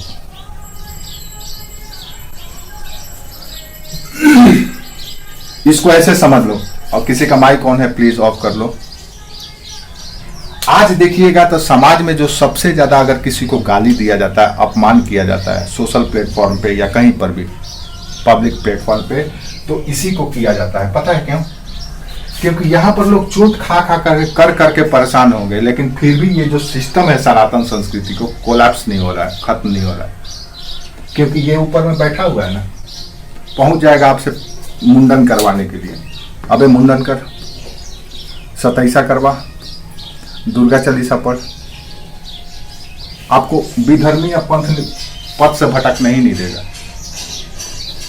इसीलिए अब यहाँ पे चोट किया जा रहा है, इन लोगों को छोड़ दिया गया, और इसके लिए अब पॉलिटिकल ऑर्गेनाइजेशन बनने शुरू हो गए हैं अलग अलग, ये ऐसे ऐसे मिला करके, ताकि ये खत्म हो जाए। जैसे ही ये व्यवस्था, ये वर्ग खत्म हो जाएगा, तो आप बन जाएंगे एक पूरी तरह से ओपन मार्केट, बाजार, ऐसा बाजार जो कंपनियां जैसे चाहेंगी वैसे आपको बेचेंगी, आपको जो चीज चाहेंगे वैसे बेचेंगी। कई ऐसे प्रोडक्ट हैं जो भारत में बेचे नहीं जाते हैं। क्यों नहीं बेचे जाते हैं? क्योंकि यहाँ पे लोग बैठे हुए हैं ना, समाज में स्वीकृति नहीं होने देंगे। पहुंच जाएंगे पंडित जी द्वार पर, क्या ये सब प्रयोग कर रहे हो यार? इसीलिए आज इसको चोट किया जाता है। ये बहुत बड़ा कॉन्सेप्ट है, जिस दिन आप इसको समझ जाओगे ना पूरा दिमाग ही खुल जाएगा।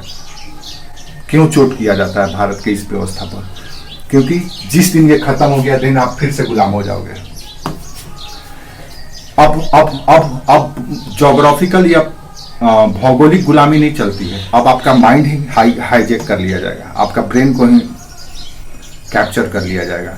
अब वही सोचें, अब आप वही सोचेंगे, आप वही सोचेंगे जो टीवी में दिखाया जाएगा विज्ञापन में, आप वही सोचेंगे जो आपके फोन पे आएगा, वही सोचने लगेंगे और आप बन जाएंगे पूरी तरह से मार्केट, कंप्लीट मार्केट बन जाएंगे। तो ये व्यवस्था रोक देता है। क्या है ये व्यवस्था? बहुत थोड़ा सा कॉम्प्लिकेटेड भी है, जब आप इसको समझेंगे तो आपको समझ में आएगा। और ये चीज हम लोग पढ़ेंगे आगे, और इस पे सवाल आपसे पूछा जाता रहेगा।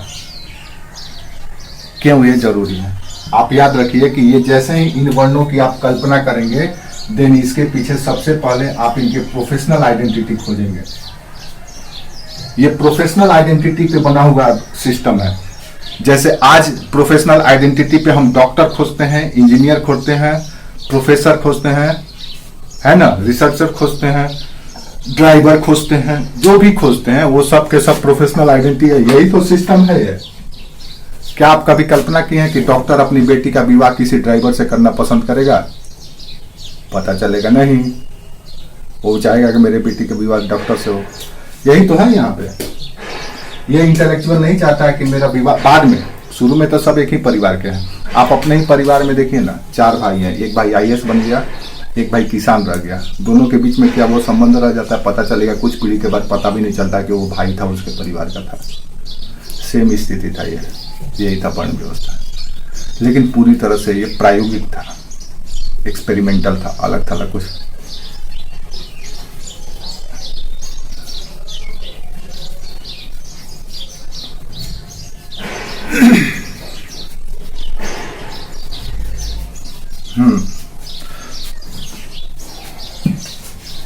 हाँ, वेरी गुड।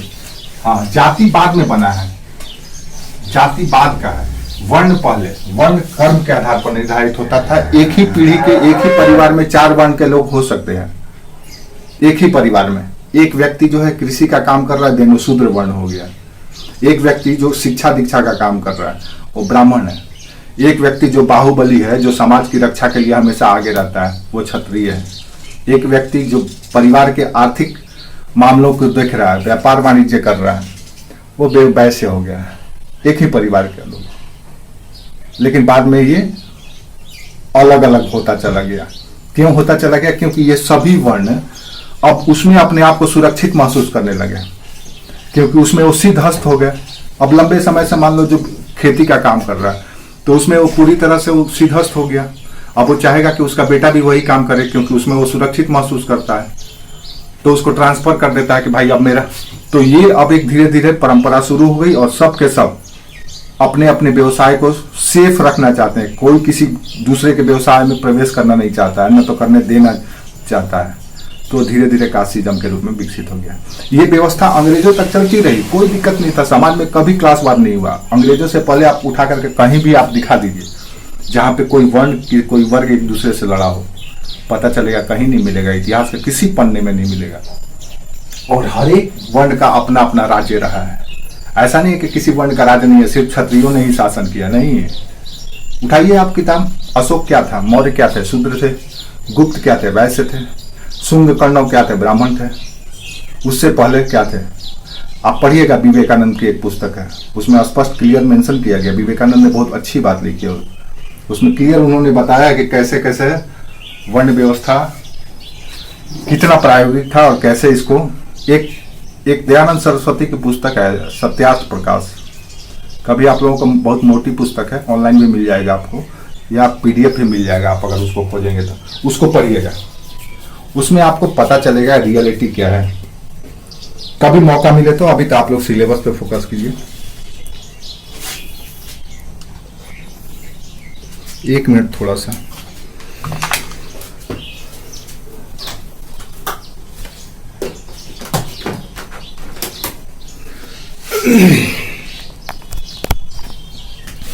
तो इंडस वैदिक पीरियड में, उत्तर वैदिक पीरियड में हमको जो दूसरा महत्वपूर्ण पढ़ना था वो है यहाँ का पॉलिटिकल सिस्टम, फिर पढ़ना है वर्ण सिस्टम, और इकोनॉमी में कोई विशेष नहीं है, अर्थव्यवस्था में यहाँ पे कोई विशेष चीज नहीं है जो आप पढ़ेंगे। अर्थव्यवस्था बस वही है, सिंपल। किसी का माइक ऑन है, ऑफ करो। और तीसरा जो चीज है, आखिरी जो ऋग वैदिक काल में है, वो है आपका रिलीजियस प्रैक्टिस या कल्चर, संस्कृति। अब यहाँ पे सांस्कृतिक विविधीकरण मिलना शुरू हो जाता है। यहाँ पे वैरायटी ऑफ गॉड मिलना शुरू हो जाते हैं, कई तरह के गॉड मिलने लगते हैं। अक्सर लोग मजाक उड़ाते हैं कि भारत के लोग, हिंदुस्तान के लोग या हिंदू लोग या सनातन संस्कृति के लोग के पास पता नहीं कितने देवी देवता हैं। देवता तो एक ही होते हैं, देवी तो एक ही होते हैं। ऐसा तर्क आपको मिलेगा लोगों को सुनने के लिए, लेकिन ये भी तर्क सतही तर्क है, उस तर्क में भी कोई जान नहीं है। कैसे नहीं है, हम लोग सब जब टॉपिक पढ़ेंगे तो देखेंगे। तो संस्कृति में यहाँ पर धर्म के बारे में और धर्म में जो जटिलता आया है या धर्म में जो विविधता आया है उसको देखिए। यहाँ पे कुल मिला जुला करके अगर देखें तो उत्तर वैदिक काल में दो महत्वपूर्ण क्षेत्र आपके लिए है, एक तो संस्कृति और दूसरा समाज और संस्कृति, विशेष करके समाज और संस्कृति, और दूसरा राजनीति। राजनीति में यहाँ पे जो ऑर्गेनाइजेशन है या जो संस्थाएं हैं वो पूरी तरह से मुखर और प्रखर हो जाती है, क्योंकि इन्हीं संस्थाओं के आधार पर इसके बाद से जनपद का कॉन्सेप्ट शुरू हो जाता है, यानी कि स्थापित रूप से राज्य का सृजन यहां से शुरू हो जाता है। यहाँ पे जो जन था, जो गण था, जो परिषद था, वो अब जनपद के रूप में है, यानी कि पॉलिटिकल क्लियरली एकदम पिक्चर शुरू हो जाता है राजनीति का। अभी तक से ट्रेलर चल रहा था, अब यहाँ पे पिक्चर शुरू हो गया पॉलिटिक्स का जनपद से। ठीक इसके बाद से उत्तर वैदिक काल से आपको मिलने लगेगा। ठीक है, तो ये अध्याय आपको छोटा सा एरिया है, ज्यादा बड़ा एरिया नहीं है, आप इसको 2 दिन में पढ़ लेंगे। 16 महाजनपद, जनपद के बाद फिर महाजनपद। Very good. अब इसी सनातन संस्कृति से या आर्य संस्कृति से या वैदिक संस्कृति से वेद से उपनिषद पैदा हुआ, आपको पता ही है। उपनिषद ग्रंथ, उपनिषद इस धरती का पहला फिलोसॉफिकल या दार्शनिक ग्रंथ है। दुनिया का जितना भी दर्शन का विकास हुआ है सब उपनिषद से ही हुआ है। किसी का माइक कौन है, प्लीज ऑफ करो। कौन है जिसके, ये राधा, हाँ पता नहीं क्या नाम है, ठीक है। तो दुनिया के जितना भी फिलोसफी है, जो भी आज फिलोसफी आप western philosophy, European philosophy, Chinese philosophy या जो भी फिलोसफी आप पढ़ते हैं, आज देखते हैं, सबका मदर उपनिषद ही। ये उपनिषद क्या है? उपनिषद दरअसल वेद का उन गूढ़ रहस्यों को या गूढ़ तथ्यों को उजागर करता है जो पढ़ करके हम समझ नहीं पाते हैं। एक तो वेद पढ़ना ही जटिल है, कठिन है। भारत के सनातनियों के साथ समस्या क्या है पता है? यूरोपियन, अमेरिकन या इंग्लिश वाले लोग अंग्रेजी भाषा जानते हैं, तीनों बाइबल पढ़ लेते हैं और समझ लेते हैं। इस्लाम को मानने वाले लोग उर्दू जानते हैं, अरबी जानते हैं, उस भाषा को जानते हैं, देन आप वो पढ़ लेते हैं। और हम लोगों के साथ दिक्कत क्या है कि हमको संस्कृत ही नहीं पता है तो वेद नहीं पढ़ पाते हैं। वेद तो ऐसे भी हम नहीं पढ़ पाएंगे क्योंकि ये जो इसका जो भाषा है बहुत क्लिष्ट है, कॉम्प्लेक्स है। वेद को पढ़ने के लिए पहले आपको वेदांग पढ़ना पड़ेगा। 6 विषय है, शिक्षा, निरुक्त, कल्प, व्याकरण, छंद। तब जाकर के आप वेद को पढ़ेंगे तो कुछ बुझाएगा, नहीं तो वेद तो ऐसे भी नहीं बुझाएगा, रख दिया जाएगा। तो एक एक टर्म, एक एक वर्ड में अपने आप में अर्थ है, एक एक वाक्य बहुत बड़ा रहस्य रखता है। तो वेद तो हम लोग ऐसे भी नहीं समझ पाएंगे, संस्कृत पढ़ भी ले तो भी, क्योंकि उसके लिए फिर हमको वेदांग पढ़ना पड़ेगा। वेदांग को समझने के लिए फिर हमको और किताब पढ़ना पड़ेगा, तब जाकर के हम वेद तक पहुंचेंगे। तो दिक्कत भारतीयों के साथ या सनातन संस्कृति के लोगों के साथ कि वो संस्कृत जानते ही नहीं है, तो दिन वेद पढ़ेंगे कैसे? अब वेद नहीं पढ़ेंगे तो उनको क्या मिलेगा? मैनिपुलेटेड टेक्स्ट पढ़ेंगे, ट्रांसलेटेड टेक्स्ट पढ़ेंगे, जिसमें क के जगह पर म लिखा होगा और म के जगह पर भ लिखा होगा, और हम लोग उसी को समझ लेते हैं कि ऐसा ऐसा होता था, ऐसा ऐसा किया गया है। दिक्कत यही है। अदरवाइज दुनिया का कोई ऐसा व्यक्ति नहीं है, फैक्ट है, आप गूगल पे सर्च कीजिएगा, आजकल तो गूगल का ज़माना है। दुनिया का कोई ऐसा व्यक्ति नहीं है जो भारत के धार्मिक ग्रंथों को अपने भाषा में अनुवाद करने गया हो और वो इस धर्म और इस संस्कृति को एडॉप्ट नहीं कर लिया हो। जिसने भी भारतीय ग्रंथों का धार्मिक रिलीजियस टेक्स्ट का अनुवाद करने गया या कोशिश की, वो उस धर्म को अपना लिया। यह है महानता, इसकी प्रभावशीलता। आप गूगल पे टाइप करके देखिए, मिलेगा, आपको पता चल जाएगा। चाहे वेद का ट्रांसलेशन हो, महाभारत का, रामायण का, गीता का, पुराण, जिसका भी, जिसने भी ट्रांसलेशन करने की कोशिश की, वो उस धर्म को एडॉप्ट कर लिया, क्योंकि उसको रियलिटी पता चल जाता है कि क्या है वास्तविकता में। हमको इससे कभी पाला ही नहीं पड़ा है, न तो लोग पढ़वाते हैं, कोई नहीं जानता। वेद के ज्ञानी अभी भारत में हमको नहीं लगता है कि एक आध दो लोगों को छोड़ करके कोई होगा। जो शंकराचार्य लोग जो हैं वही लोग थोड़ा बहुत पढ़े होंगे, जानते होंगे, वो भी पूरा नहीं जानते होंगे वेद, इतना क्लिष्ट है। तो उपनिषद इसी से पैदा हुई है। उपनिषद का मतलब होता है गुरु के सानिध्य बैठ करके शिक्षा ग्रहण करना। तो गुरु गूढ़ विषयों के बारे में बताता है, हल्का फुल्का विषय के बारे में गुरु शिक्षा नहीं देता है, गूढ़ विषयों के बारे में बताता है, जो कॉम्प्लेक्स हो, जिसमें डेप्थ हो, उस विषयों की बात करता है। तो ये दर्शन का पहला, फिलॉसफी का पहला टेक्स्ट है और ये वेद के उन गूढ़ रहस्यों का व्याख्या करता है जो हम और आप नहीं समझ सकते हैं, उपनिषद। अब इसी उपनिषद के आधार पर कई पंथ पैदा होने शुरू हो गए, जिसको हम लोग सेकुलरिज्म कहते हैं। इस दुनिया का सबसे पहला सेकुलर जो रिलीजन था वो था जैन धर्म, बौद्ध धर्म, उसके बाद जैन, उसके बाद ही बाकी सारे है। रियल सेकुलरिज्म यही दोनों है, सेकुलर रिलीजन। इनका कोई धर्म ही नहीं है, ये धर्म नहीं है, ये प्रैक्टिस है, लाइफ, एक तरह से अभ्यास है, जीवन का अभ्यास, जीवन जीने का अभ्यास बताया गया। ये धर्म नहीं है, ना तो बौद्ध धर्म है ना तो जैन धर्म है। लेकिन हम लोग किताब में पढ़ते हैं बौद्ध धर्म, जैन धर्म, ये कोई धर्म नहीं है, क्योंकि दोनों के दोनों ईश्वर के अस्तित्व को नकारता है। दोनों ही ईश्वर को नहीं मानता। जहां ईश्वर ही नहीं है, सुपर नेचुरल पावर ही नहीं है, जो ईश्वर के जगह पे यहाँ पे नेचर को मान लेता है, प्रकृति को, शब्द बदल देता है कि प्रकृति ही, जैसे ही वो ईश्वर की बात करेगा देन वो इसमें विलीन हो जाएगा, विलीन हो जाएगा, उसका सेपरेट एग्जिस्टेंस ही खत्म हो जाएगा। इसलिए उसने ईश्वर को चाह करके भी नहीं स्वीकारा। महात्मा बुद्ध ने ईश्वर को चाह करके नहीं स्वीकारा, क्योंकि स्वीकार कर लेंगे देन वो वैदिक संस्कृति में मिल जाएंगे। जैसे होता है ना, अलग अलग कंपनियां आलू का, एक ही आलू का चिप्स बना करके रैपरिंग करके बेचती है कि मेरा चिप्स का पैकेट में या मेरा चिप्स खाओगे तो झिंगा लाला हो जाएगा जिंदगी में। तो झिंगा लाला ये लोग करा रहे हैं आपके जिंदगी का कि ये मेरा प्रोडक्ट है, खाओ, झिंगा लाला जिंदगी का हो जाएगा भैया। वो कंपनी अलग दावा ठोक रही है, हाँ संकल्प, वो कंपनी अलग दावा ठोक रही है कि मेरा खाओ तो ऐसे हो जाएगा, टेढ़ा है पर टेढ़ो है पर मेरो है। ये अलग स्लोगन तैयार करके रखा हुआ है, सब अपना अपना स्लोगन तैयार करके रखे हैं जानबूझ करके। वो कभी किसान की तारीफ नहीं कर रहे हैं, उस किसान की जो खेत में पैदा किया है, जिसने ला करके 1 रुपए किलो बेच दिया है, फ्री में दे दिया, ले जाओ भैया नहीं तो हम गाय को खिला देंगे। मैड, तो बस ये मैड एंगल, झिंगा लाला, तो ये लाला, टेढ़ो है पर मेरो है, यही सब है ये लोग। नहीं तो है सब किसान का ही प्रोडक्ट, और ये किसान है वैदिक संस्कृति, इसी से सब पैदा हुए हैं। कोई ऐसा, ये दर्शन है, फिलॉसफी है, लाइफ को सरल बनाने के लिए। क्यों, ये हम लोग बात करेंगे जब ये इसका पढ़ेंगे कि क्यों आया, बौद्ध धर्म की क्यों जरूरत पड़ गई, जैन धर्म की क्यों जरूरत पड़ गई, क्यों षड दर्शन आ गया, सांख्य, न्याय, वैशेषिक, इस तरह के जो फिलॉसफी आए क्यों आए। तो ये सब के सब का जननी ये उपनिषद है। और उपनिषद कहाँ से आया है, वेद से आया है। आप देखेंगे कि बौद्ध धर्म महात्मा बुद्ध को ज्ञान प्राप्त करने के लिए कौन उनको मार्गदर्शन देता है, तो पता चलेगा वो 5 ब्राह्मण,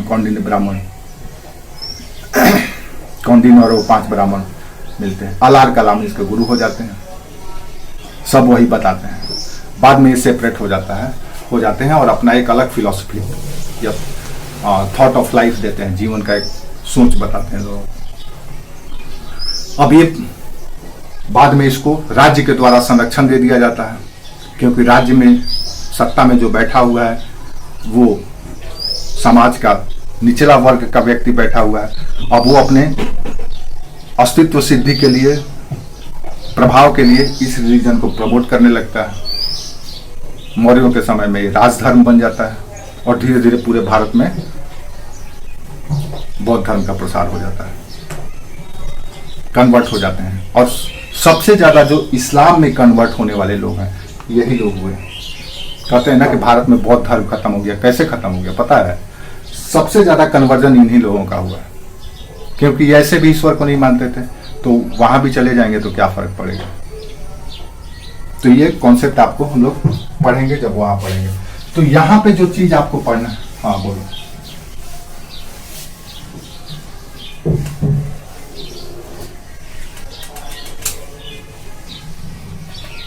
आलोचक थे, आलोचक थे,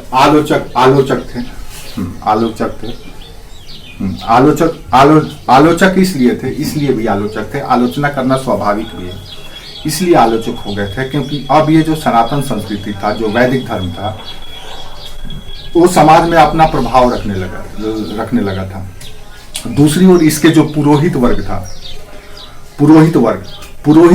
की वजह से ऐसा हुआ है। पुरोहित वर्ग अपने सामने राजा को भी कुछ नहीं समझता था। दरअसल बौद्ध धर्म क्षत्रियों और ब्राह्मणों के संघर्ष का जननी साक्ष्य है। ब्राह्मण और क्षत्रिय आपस में लड़ते थे। होता क्या था, एक लाइन में समझ लो। क्षत्रिय ये समझते थे कि हम पूरे राज्य का संपदा का मालिक हैं, राज्य का एक एक चीज हमारे आदेश पर से नियंत्रित होता है, संचालित होता है। और ब्राह्मण है, पुरोहित है कि हमको कुछ कद्र ही नहीं करते हैं, हमारा जब चाहते हैं तब ऐसी की तैसी कर देते हैं। समाज में हम चाहे कितना भी मेहनत करके लोगों को अपने साथ मिला करके रखें, एक पुरोहित जाता है सब भंडा कर देता है, इसको कोई हमारा कोई प्रतिष्ठा ही नहीं है। तो सामाजिक, और दूसरी ओर वर्ण व्यवस्था में अगर देखें तो ब्राह्मण अपने आप को श्रेष्ठ रखा हुआ, बाद में क्षत्रिय है। अब इसके वजह से दोनों के बीच में संघर्ष हो गया। आपको समझ लीजिए कि महात्मा बुद्ध क्षत्रिय कुल के हैं,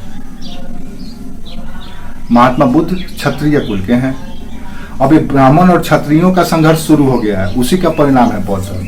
और जब जब लड़ा है चतुर्वर्ण, तब तक कुछ ना कुछ अफरा तफरी मचा है समाज में, आज भी चल रहा है। ये कोई ऐसा नहीं है कि महात्मा बुद्ध को अचानक ज्ञान खुल गया कि वो 4 आर्य सत्य देख लिए, बूढ़ा व्यक्ति, जर्जर व्यक्ति, मरता हुआ व्यक्ति, 100 व्यक्ति, ये सब एक कहानी गढ़ा गया है। ये दरअसल क्या है, एक पॉलिटिकल फिलॉसफी है और ये समाज के वर्ग संघर्ष का परिणाम है। और इसका कारण है पुरोहितों का प्रभुत्व। पुरोहित वर्ग जिसको प्रिस्ट कहा जाता है, पुरोहित वर्ग का समाज में सबसे ज्यादा प्रभुत्व था। राजा कोई भी हो, ये इनका एक अलग स्वैग रहता था, ये किसी को अपने सामने कुछ समझते ही नहीं थे। राजा आप हैं, जैसे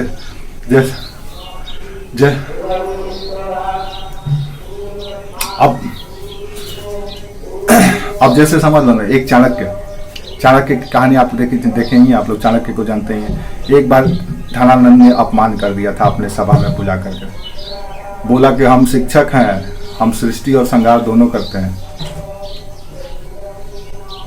मनीषा कुमारी, क्लास कब तक चलेगा? क्लास आपको जब तक चलाना है तब तक चलाइए। क्या काम है बाबू संडे को तुमको? तो ये बेसिकली बौद्ध धर्म, जैन धर्म,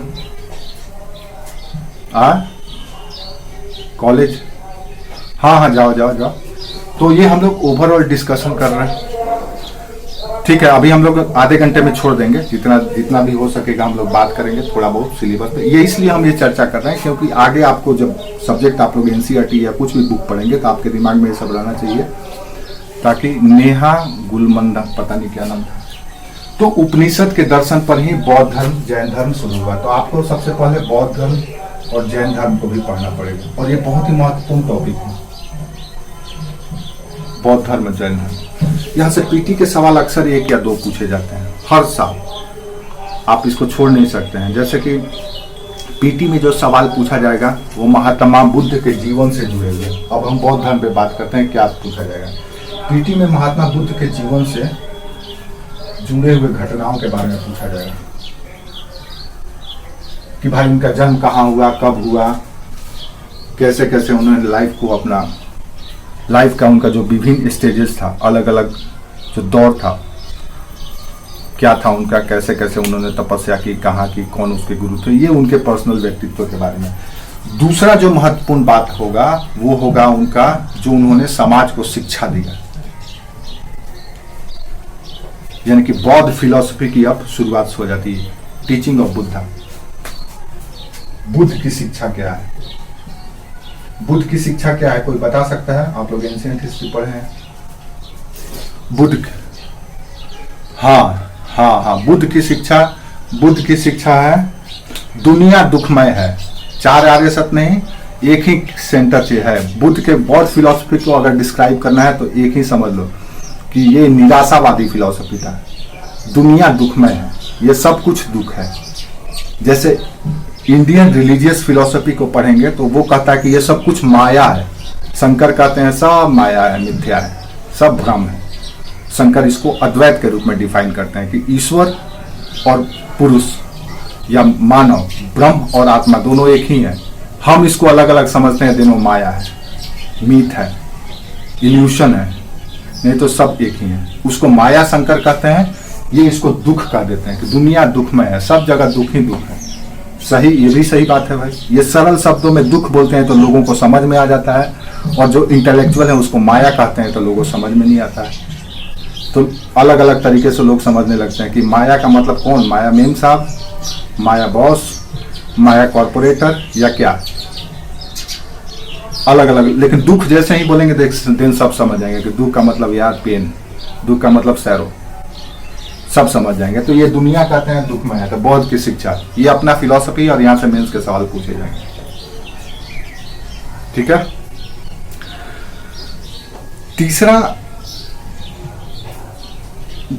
बौद्ध धर्म के बाद, महात्मा बुद्ध के बाद कई संप्रदाय बन गए, सेक्ट्स ऑफ बौद्ध रिलीजन, बौद्ध धर्म के संप्रदाय। अब देखो, इतना अच्छा धर्म था फिर भी ये बंटवारा शुरू हो गया। सोचो, इसमें भी कई संप्रदाय बन गए, पता है ना आपको? इसमें भी कई संप्रदाय बन गए बौद्ध धर्म में।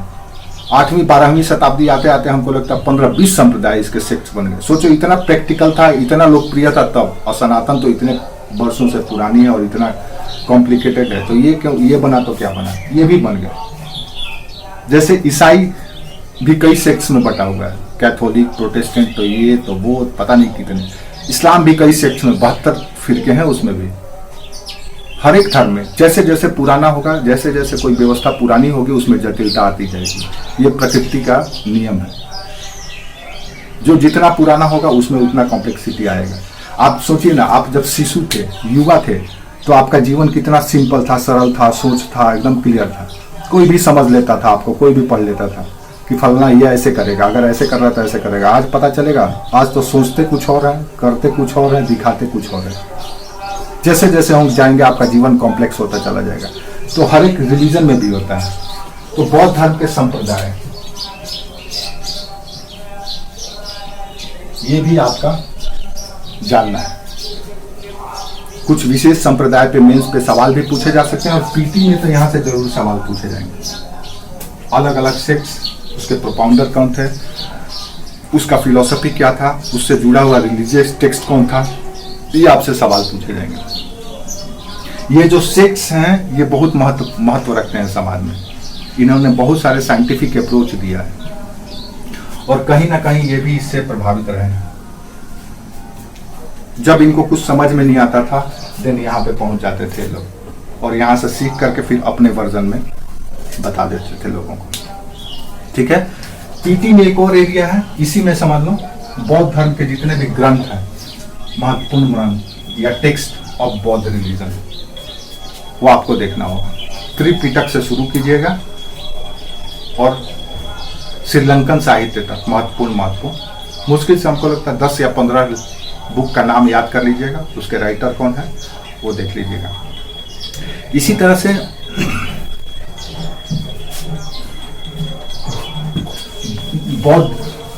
बौद्ध धर्म के ग्रंथ, विभिन्न ग्रंथ, उसके संपादक कि उसने किसने लिखा है, बौद्ध धर्म के अलग अलग ग्रंथ जो हैं वो त्रिपिटक से शुरू कीजिएगा, सुत पिटक, विनय पिटक और अभिधम पिटक से, और श्रीलंका के पाली साहित्य तक चले जाइएगा, तो 10-15 बुक आपको मिलेगा। नेक्स्ट जो एरिया है आपका कि बौद्ध धर्म का विस्तार, बौद्ध धर्म का विस्तार। बौद्ध धर्म का विस्तार कैसे हुआ? तो विस्तार करने के लिए काउंसिल या समिति, आपको पता ही है बौद्ध संगति, जिसको समिति को संगति कहा गया है, कॉन्फ्रेंस जो होता था समय समय पर, ठीक है। तो संगति या समिति, संगति लिख लीजिए, संगति 5 हुए हैं ना। कितने संगति, काउंसिल कितने हुए हैं बौद्ध का? आप लोग कितने पढ़े हैं? 4 पढ़े हैं, ठीक है। तो 5 याद रखिएगा, 5 संगति हुए हैं। ये क्यों हुआ? तो ये सब के सब बौद्ध धर्म के प्रसार करने के लिए। आज भी धर्म संसद का आयोजन किया जाता है, देखिएगा आप अक्सर फलना धर्म संसद का आयोजन क्यों किया जाता है? स्प्रेड करने के लिए, रिलीजियस स्प्रेड करने के लिए, धर्म का प्रसार करने के लिए। उसमें कोई कमियां हैं तो उसको सुधार करने के लिए। तो बौद्ध धर्म में भी जो हुआ है, जैनों का भी हुआ, बौद्धों का भी होता है, हर एक धर्म का होता है, ठीक है। इसके बाद इसी में ये भी देख लीजिएगा, प्रसार में, बौद्ध धर्म का विस्तार करने में जो राज्य का संरक्षण मिला है समय समय पर, राज्य का संरक्षण। राज्य कभी भी, आपको पता है, राज्य कभी भी रिलीजन से या पॉलिटिक्स कभी भी रिलीजन से अलग नहीं होता है, हमेशा साथ रहा है। पॉलिटिक्स और रिलीजन सिक्के के 2 पहलू हैं।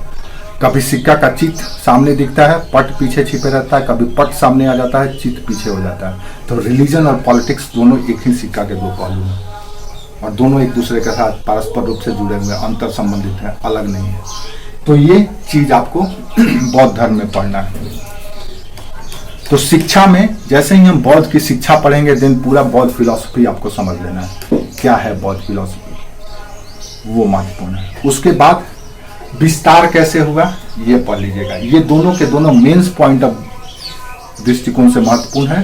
बाकी एरिया पीटी से, पीटी के लिए 2 ही एरिया है बौद्ध धर्म में, एक तो मेंस के लिए, एक तो इसका शिक्षा और दूसरा इसका स्प्रेड या विस्तार। ये 2 ऐसे कीवर्ड हैं जिसको आप समझ लिए, देन मेंस का आपका एरिया बौद्ध धर्म कंप्लीट हो गया। बाकी पीटी के लिए छोड़ दीजिएगा। पीटी ये भी, यहाँ से भी पीटी के सवाल पूछे जाते हैं, ऐसा नहीं कि नहीं पूछे जाएंगे, पीटी का भी सवाल यहाँ से पूछा जाता है, लेकिन मेंस के लिए ज़्यादा उपयोगी है। इसी तरह से जैन में आ जाइए, बौद्ध के बाद जैन में भी वही चीज जानना है आपको, जो चीज बौद्ध धर्म के बारे में जाना, सेम चीज आपको जानना है जैन का। जो भी चीज, जो डायमेंशन या जो आयाम हम लोग बौद्ध धर्म में देखे हैं, वो आयाम आपको जैन धर्म में देखना है, ठीक है। मोहित, आ रहे हो जा रहे हो, क्या बात है? इसी बीच में एक और एरिया है, वो है षड दर्शन, 6 दर्शन के बारे में। उसमें भी पीटी के सवाल पूछे जाएंगे, या फिलोसॉफिकल एस्पेक्ट, दार्शनिक जो संभावना है वहां से सवाल पूछे जाएंगे। 6 दर्शन, जिसको षड दर्शन कहा जाता है, ये आप जान लीजिएगा। ये ज्यादा इसमें डेप्थ नहीं है, आपको ज्यादा डेप्थ में नहीं जाना है। इसमें क्या क्या पढ़ना है, तो इनका जो दर्शन है, फिलॉसफी है, वो क्या है, अलग अलग है, तो उनका अलग अलग दर्शन है। तो इनका दार्शनिक व्याख्या क्या है, या शिक्षा क्या है, या आप इसको शिक्षा कह सकते हैं, टीचिंग क्या है इनका। दूसरा, इसके प्रोपाउंडर कौन है, किसने लाया है। तो प्रोपाउंडर आप पीटी के पॉइंट ऑफ व्यू से, या प्रायोजक आप कह सकते हैं कौन है। पीटी पॉइंट ऑफ व्यू से ये, मेंस पॉइंट ऑफ व्यू से ये आपसे पूछा जा सकता है कि कैसे षड दर्शन जो है, 6 दर्शन, वो समाज में अपना क्या महत्व रखता है, क्या रिलीवेंसी रखता है, यही आपसे सवाल पूछा जा सकता है। और ये सब के सब एक तरह से बड़ी प्रैक्टिकल है, कुछ तो बहुत साइंटिफिक है, कुछ बहुत साइंटिफिक है, जो एटॉमिक थ्योरी देता है। जो एटॉमिक थ्योरी आज हम लोग पढ़ते हैं, वो ये लोग भी दिए हैं, षड दर्शन इसलिए पढ़ेंगे हम लोग। तो ये है, छोटा सा एरिया है, और यहाँ से कभी कभार ही सवाल आपसे पूछे जाएंगे, लेकिन पीटी में सवाल हो सकता है, पूछा जा सकता है। अब उसके बाद आइए फिर जनपद काल। जनपद काल इसलिए जाना जाता है क्योंकि समाज अब राजनीति प्रेरित हो गया, समाज अब राजनीतिक प्रेरित हो गया, यानी राजनीतिक केंद्र में हो गया, और सारी व्यवस्थाएं उसके इर्द गिर्द समझ लीजिए कि न्यूक्लियस की तरह ये एटम का सेंटर हो गया, केंद्र हो गया, और इलेक्ट्रॉन, प्रोटॉन, न्यूट्रॉन ऐसे अब इसके चक्कर लगाएंगे। पॉलिटिक्स सब केंद्र में आ गया। पहले तक धर्म केंद्र में था, धर्म के केंद्र में चारों ओर सभी लोग चक्कर लगाते थे, अब यहाँ पे पॉलिटिक्स केंद्र में हो गया है। और इलेक्ट्रॉन, प्रोटॉन और न्यूट्रॉन यानी संस्कृति, समाज और आर्थिक व्यवहार सब के सब अब पॉलिटिक्स द्वारा कंट्रोल किया जाने लगा है। हालांकि उसकी जननी भी आर्थिक ही है। आर्थिक क्रियाकलाप से ही राजनीति पैदा हुआ है, आर्थिक क्रियाकलाप से ही सामाजिक एकीकरण या सामाजिक संरचना हुआ है, सामाजिक संगठन बने हैं। लेकिन अब जैसे होता है ना कि जब पिता का युग था तो पिता ही सर्वश्रेष्ठ थे, सारी सामाजिक सरोकार पिता के द्वारा निर्धारित किया जाता था। लेकिन पिता से जैसे ही बेटा 2 कदम आगे निकला, पिता से जैसे ही ज़्यादा प्रतिष्ठा और प्रभाव या प्रसिद्धि पुत्र को मिला, दिन सारा चीज पुत्र के फेवर में होने लगा, पुत्र के नाम से होने लगा। उसी तरह से ये तो जनपद काल आपके लिए महत्वपूर्ण है, क्योंकि यहीं से समाज, यहीं से संस्कृति, यहीं से राजनीति, अर्थव्यवस्था दिशा निर्देशित होने लगा। तो जनपद काल आपके लिए महत्वपूर्ण है। अब इसी जनपद काल के कई डायमेंशन हैं, जैसे गणराज्य का कॉन्सेप्ट, रिपब्लिकन कॉन्सेप्ट। दुनिया का पहला कॉन्सेप्ट रिपब्लिकन का भारत का ही है। हमने कोई कहीं से एडॉप्ट नहीं किया है रिपब्लिकन का कॉन्सेप्ट। गणराज्य का कॉन्सेप्ट हमारा बहुत पुराना है। हमारे यहाँ एक तरफ मोनार्कियल भी चलता था तो दूसरी तरफ रिपब्लिकन स्टेट भी।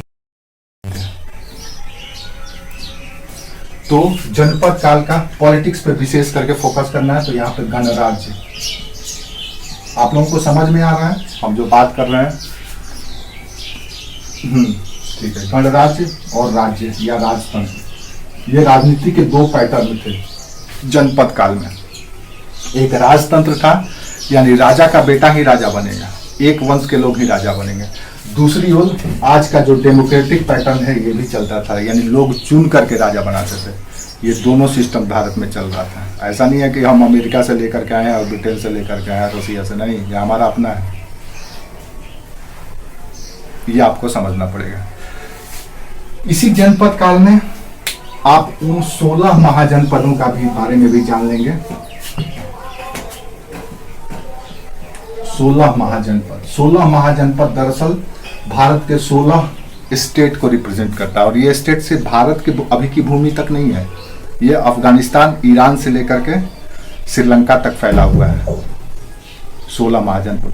ये नाम 16 का हम इसीलिए सिर्फ जानते हैं क्योंकि बौद्ध ग्रंथ अंगुत्तर निकाय में इसका जिक्र किया गया है, नहीं तो और बहुत सारे जनपद थे। लेकिन 16 महाजनपद यानी उत्तर भारत में जो थे उन्हीं के बारे में इसमें क्या जानना है, इनका ज्योग्राफिकल लोकेशन, कौन कहाँ पे था और उसमें सबसे शक्तिशाली कौन था। तो इसमें आपको पता ही सबसे शक्तिशाली जो बना वो मगध बना, जिसकी राजधानी राजगीर हुआ करती या ग्रीवराज कहा जाता था जिसको। ठीक है। तो 16 महाजनपद के बारे में हम पढ़ेंगे। इसके बाद 16 महाजनपद का ज्योग्राफिकल लोकेशन देखेंगे, उसके क्लान को देखेंगे, वंश को देखेंगे। उसके बाद उसमें सबसे शक्तिशाली मगध में चले जाएंगे। अब यहां से अब समझ लो कि यहां से पॉलिटिकल इंटीग्रेशन शुरू हो गया, राजनीतिक एकीकरण। अब राज्य जो है, राज्य से ये अभी तक से राष्ट्र शब्द यूज किया जाता था, यहाँ के लोग राजा कहलाते थे। अब यहां पे महाराजा कहलाएंगे।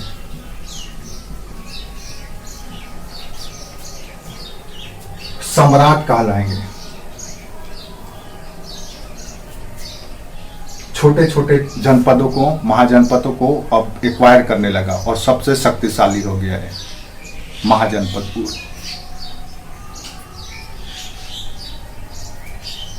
हाँ, अब ये मगध महाजनपद या मगध राज्य में तीन वंश हुआ। मगधों में 3 राजवंश हुआ। कौन कौन सा? हर्यक, शिशुनाग और नंद वंश। इन तीनों के बारे में आप जान लीजिएगा। हर्यक, शिशुनाग और नंद वंश। अब यहां से एक तरह से समझ लो कि ये पॉलिटिकल पार्टी के रूप में शुरू हो गया।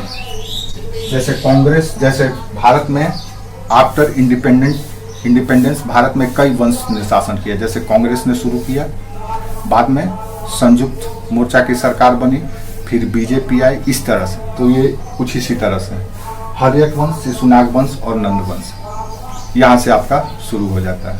तो ये आपको जानना होगा। इसके बाद यहीं से शुरू हो जाता है विदेशी आक्रमण, पार्सियनों का विदेशी आक्रमण, यानी कि फॉरेन इन्वेजन अब शुरू हो जाता है। नीतू विदेशी आक्रमण, इसी विदेशी आक्रमण में सिकंदर का आक्रमण होता है, जिसको हम कहते हैं जो जीता वही सिकंदर। गलत पढ़ाया जाता है, सिकंदर यहां से हार के गया था, जीत करके नहीं गया था। तो सिकंदर का आक्रमण, इसी सिकंदर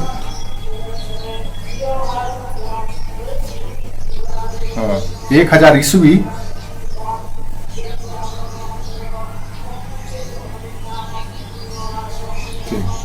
ठीक है। हाँ, नेक्स्ट आते हैं सिकंदर के आक्रमण। उसके बाद आते हैं, अब यहां से एक नया कॉन्सेप्ट शुरू हो जाता है, सेकंड अर्बनाइजेशन भी शुरू हो जाता है, दूसरा नगरीकरण। तब सिकंदर के आक्रमण के बाद जो है महत्वपूर्ण एरिया, स्वीटी, आप निकल क्यों जा रही हो स्वीटी कौशिक? ठीक, तो ठीक है, तीसरा जो एस्पेक्ट है इसमें, ये देखो उषा रानी, ये उषा रानी कौन है, अभी ज्वाइन कर रही है उषा आप सुन पा रही हो? ठीक है, उषा आप सुन पा रही हो? अब क्लास खत्म होने का टाइम में आई हो। नेक्स्ट हमको पढ़ना है इसी समय का समाज। पीटी में यहां से सवाल पूछा जा सकता है, लेकिन यहां पे जो अर्बनाइजेशन हो रहा है, नगरीकरण, ये आपके लिए महत्वपूर्ण है, मेंस के लिए।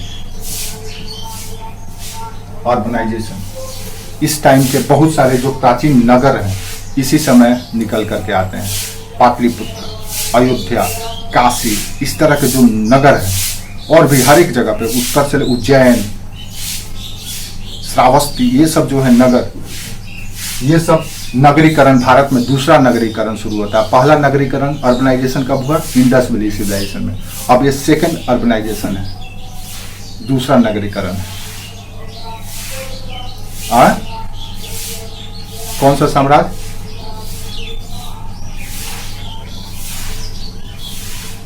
हाँ, वो उधर का है, उधर का आपको नहीं पता, भारत की हम बात कर रहे हैं। तो यहाँ पे आपको अर्बनाइजेशन पढ़ना है, सेकंड अर्बनाइजेशन यहीं से शुरू होता है। यहीं से आपको इकोनॉमिक जो पैटर्न है, अर्थव्यवस्था, यहाँ की जो अर्थव्यवस्था, अब इस समय की जो अर्थव्यवस्था है, दूसरी बार भारत विश्व अर्थव्यवस्था पर पुनः प्रभुत्व स्थापित करता है। एक समय इंडस वैली सिविलाइजेशन में करता था, उसके बाद फिर दूसरी बार विश्व अर्थव्यवस्था पर जो नियंत्रण स्थापित किया वो यही टाइम पीरियड है, 200 BC से लेकर के 300 AD तक का टाइम पीरियड। ये लगभग 500 वर्षों, लगभग 5 सर सिकंदर का आक्रमण 327 BC में था। ठीक है, तो ये जो 200 BC से 300 AD का जो टाइम है, ये भारत को आर्थिक प्रभुत्व दिला रहा है पूरे दुनिया में। पूरे दुनिया के इकोनॉमी का कंट्रोल या की भारत के पास है। ये बहुत इंपॉर्टेंट चैप्टर है, जिसको हम लोग बड़ी आराम से तसल्ली से पढ़ेंगे, क्योंकि इंडस वैली सिविलाइजेशन के समय का इंटरनेशनल ट्रेड का हमारे पास सिर्फ आर्कियोलॉजिकल साक्ष्य है, लेकिन यहाँ पे रिटन डॉक्यूमेंट भी हमको मिलने लगता है, और ये पूरे विश्व अर्थव्यवस्था को नियंत्रित करता है। और यहाँ से हर एक साल, बहुत फेवरेट एरिया है ये, यहाँ से इकोनॉमी अगर आप समझ गए, हालांकि इंडस वैली सिविलाइजेशन का भी बहुत महत्वपूर्ण है, लेकिन ये जो है यहाँ का जो इकोनॉमिक प्रैक्टिस है, ये पूरे विश्व अर्थव्यवस्था को अपने अनुसार, और ये अपने अनुसार परिवर्तित कर लेता है। और यहीं से भारत सोने का चिड़िया बनना शुरू हुआ, गोल्डन बर्ड भारत यहीं से बना।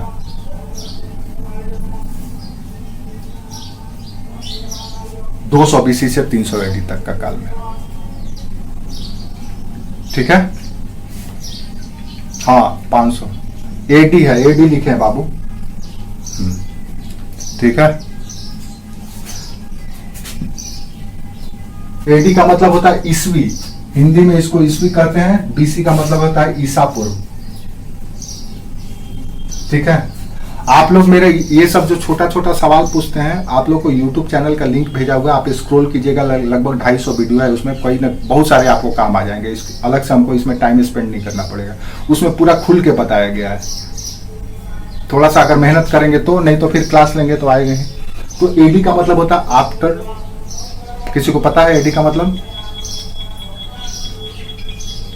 एना डोमिनी, एना डोमिनी, एना डोमिनी। और बीसी का मतलब होता है बिफोर क्राइस्ट। इसको हिंदी में ईस्वी कहा जाता है, इसको कहा जाता है ईसा पूर्व। बीसी हम लोग शॉर्टकट में लिख देते हैं, बिफोर क्राइस्ट और एना डोमिनी।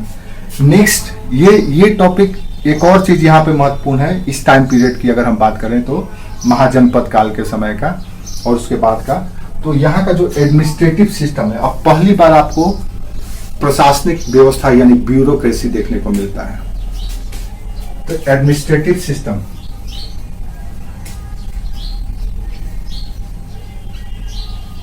यहीं से शुरू हो जाता है, प्रशासनिक व्यवस्था।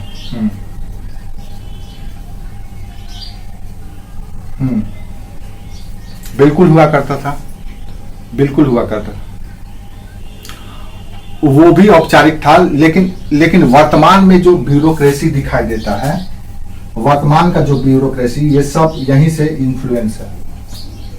क्योंकि यहाँ पे अब राज्य शुरू हो जाता है ना, पूरी तरह से सेपरेट राज्य का कॉन्सेप्ट क्लियर हो जाता है। पहले राज्य का कॉन्सेप्ट शैडो था, क्लियर नहीं था, लेकिन यहाँ पे एकदम प्रोफेशनली एकदम राज्य स्थापित हो जाता है। अब राज्य केंद्र में हो जाता है, राजा बनने लगते हैं, लोग बनाए जाने लगते हैं, देन अब ब्यूरोक्रेसी शुरू हो जाता है। वहां पर भी था, वहां पर भी था, लेकिन वो उतना क्लियर नहीं था, स्पष्ट नहीं था।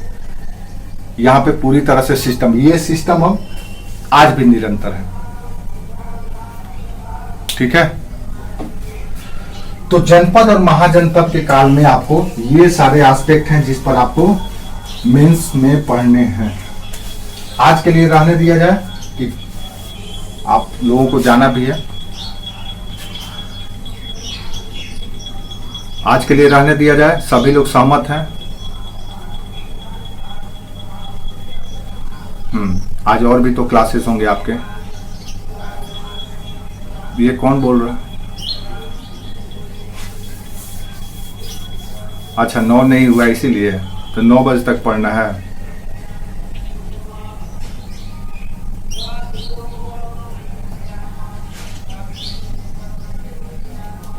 नहीं, मेरा 10 बजे से क्लास है, अभी इधर क्लास आज नहीं है।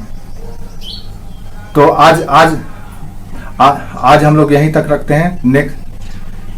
नेक्स्ट जो सेशन होगा, जब हम लोग मिलेंगे नेक्स्ट ट्यूसडे को, तो इसको हम लोग आगे कंटिन्यू करेंगे। सिलेबस पढ़ना बहुत जरूरी है।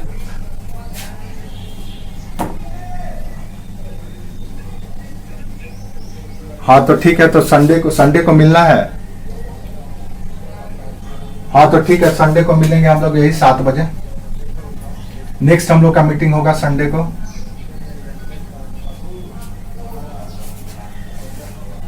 तो इतना सुबह सुबह क्या काम होता है नीतू? इतना सुबह सुबह आप लोगों को क्या? संडे को मीटिंग करते हैं। 2 दिन हो जाएगा आपका, संडे और मंडे, या संडे या ट्यूसडे, 2 दिन आपको मिल जाएगा। तो देखो, सिलेबस नहीं पढ़ोगे तो थोड़ा सा आपको पूरा ओवरव्यू भी नहीं मिलेगा। अभी आप लोगों को पता चल रहा है सिलेबस पढ़ना क्यों जरूरी है। सिलेबस अब जितना हम लोग बात किए हैं, अगर इतना ही टॉपिक अभी तक से कमांड अगर आप कर लो, अगर पहले से आप लोग पढ़े हो या पढ़ रहे हो, तो कमांड कर लो, देन आपको बहुत कॉन्फिडेंस आएगा। जो हम मेंशन किए हैं या जो हम फोकस किए हैं, सिर्फ उसी पर। पीटी के लिए कौन सा एरिया, मेंस के लिए कौन सा एरिया।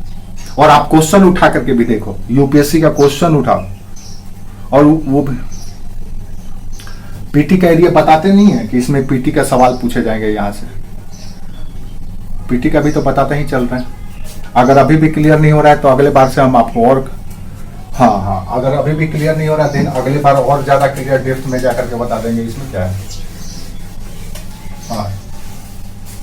वो उसके लिए परेशान नहीं होना। तो आज के लिए हम लोग इतना ही करते हैं और सेशन को कंप्लीट करते हैं यहीं पे, एडजर्न करते हैं हम लोग यहीं पे अपने सभा को। और नेक्स्ट मीटिंग हम लोग संडे को मिलते हैं 7 बजे। कौन कौन मुस्कुरा रहा है भाई? हाँ, कोई कुछ किसी को, हाँ बोलो राहुल।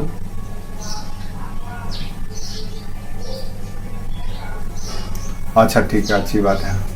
मेरी वजह से अगर आपके चेहरे पे स्माइल आ जा रहा है तो इससे बड़ा चीज क्या हो सकता है? नहीं, अच्छा है, खुश होना भी चाहिए। खुश रहेंगे तभी अच्छे से मेहनत करेंगे। किसी को कुछ पूछना है? नीतू अपना माइक ऑफ कर लो बाबू।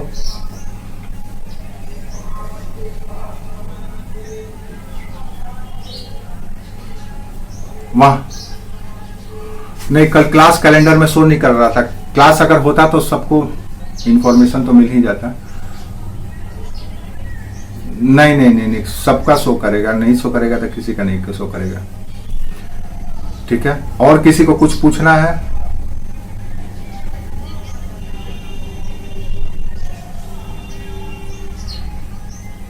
हाँ, आप उसको देखते रहिए, बहुत बहुत सारा, हाँ देखते रहिए, अच्छा लगे।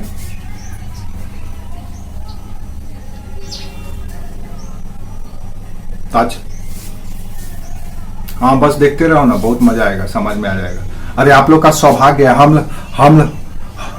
हम लोग जब तैयारी करते थे तो हम लोग के पास ये सब अपॉर्चुनिटी नहीं था। आप लोग के पास घर बैठे अपॉर्चुनिटी मिल रहा है। आप लोग जितने सस्ते में पढ़ाई, ये नहीं, ये हम लोग का देना है। ये एक कैंडिडेट का एक बहुत अच्छा केस बता रहा है कि एक लॉ, यही नेताजी सुभाष यूनिवर्सिटी है, तो लॉ फैकल्टी में क्लास लेने हम जाते हैं, लॉ का एक पेपर हम वहाँ पे पढ़ाते हैं। तो उसमें एक लड़की है, थोड़ा सा अल्ट्रा मॉडर्न बनती है, तो उसको हम किसी बात पे उसको सलाह दे रहे थे कि ऐसा मत करो। तो क्या कर रहे कि आप भी मेरे पिता की तरह पिछड़े हैं, पिछड़े बात करते हैं। हम बोले एक बात बता, तू जिस जनरेशन की है, ये घमंड की बात नहीं है, ये फैक्ट है। हम बोले तू जिस जनरेशन की है, कंप्यूटर यूज कर रही है, मोबाइल यूज कर रही है, इंटरनेट यूज कर रही है, ये किसका देन है? हमारा पीढ़ी का देन है कि तूने बनाई है। तो हम मॉडर्न कि तू मॉडर्न? हमारा जनरेशन दिया ना, हमारे ही जनरेशन ने कंप्यूटर लाया, हमारे ही जनरेशन ने मोबाइल लाया, हमारे ही जनरेशन ने इंटरनेट इन्वेंट किया, हमारे ही जनरेशन ने यूट्यूब बनाया। आपने नहीं बनाया है, आपकी उम्र का किसी लड़का ने यूट्यूब नहीं बनाया है।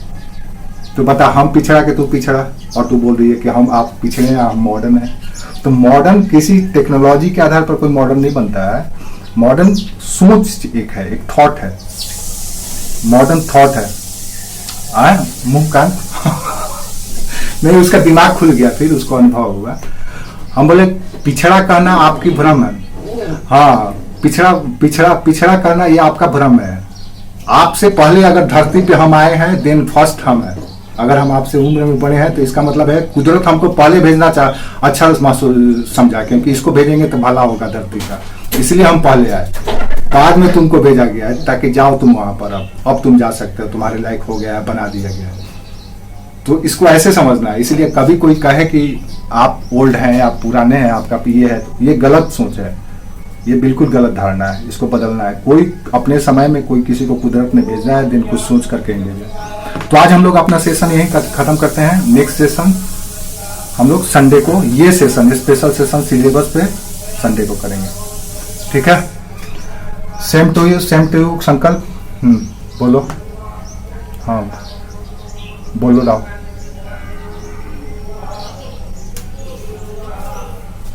हाँ तो ठीक है, फोन पे कर सकता है क्या? फोन करके कर लेना।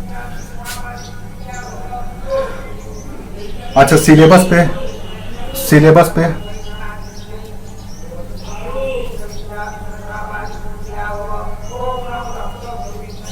जो आंसर राइटिंग करके दिए थे,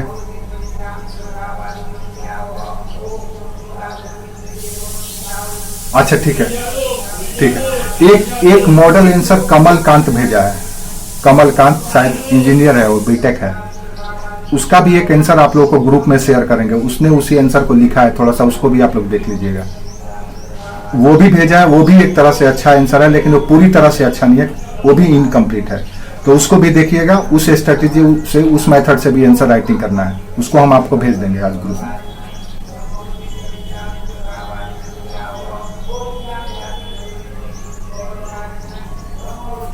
देखो अभी कमी तो है ही, लेकिन आप इतना लिखे, आप बहुत अच्छा लिखे हैं, नो डाउट। कई उसमें कमियां हैं, कई कमियां हैं। जैसे सबसे पहला तो कमी, आपको मेन कमी बता दी है कि पैराग्राफ इतना लंबा लंबा आपको नहीं लिखना है, छोटा छोटा पैराग्राफ। ठीक है, आपको 150 वर्ड्स में कहा गया था लिखने के लिए, आपने 250 वर्ड्स कर दिया। इसका मतलब यह है कि आपके पास वर्ड का कमी है, अप्रोच या विजन क्लियर नहीं, किसी बात को कम से कम शब्दों में आपको कहना है। तीसरी बात, निरंतरता या कंटिन्यूटी नहीं है, उसमें ब्रेक है। सोच आप भले ही कुछ रहे हैं, लेकिन कुछ लिख, ये तब ठीक होगा जब आप बार बार लिखेंगे। एक बार में वो कभी ठीक नहीं हो। आप एक बार में इतना अच्छा लिखे हैं, काबिल तारीफ है, लेकिन इसमें अभी सुधार की जरूरत है। ये सुधार प्रैक्टिस से होता है।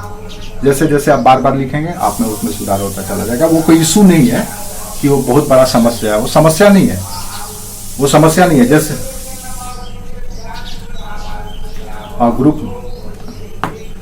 ग्रुप में क्वेश्चन नहीं, हम क्लास में ही हम वो क्वेश्चन बोल दिए थे ग्रुप में,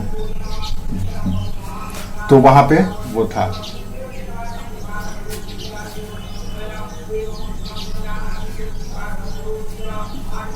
एफसीआई का जो लेवल का क्वेश्चन पूछा जाएगा, उसके लिए आप लोग जो भी इस कलर के लेवल का क्वेश्चन जो पूछता है ना, उसके लिए आपको कोई अलग से प्रयास नहीं करना। आप एक लूसेंट का बुक आता है, उसको पढ़ लीजिए।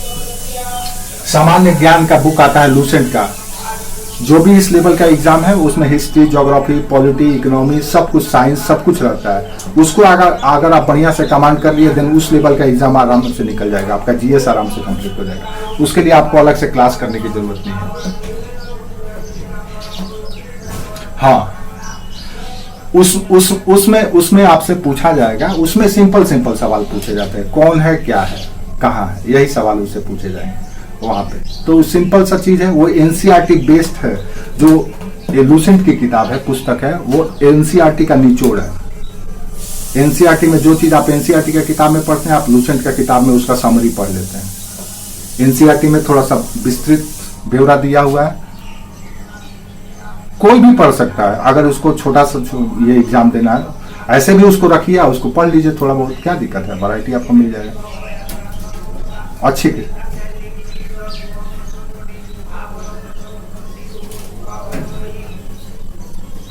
इसके लिए इसका उपाय यही है, समाधान यही कि जो एफसीआई के जो आप एग्जाम देने वाले हैं, उसका प्रीवियस ईयर का क्वेश्चन बैंक तो होगा ना आपके पास। हाँ, तो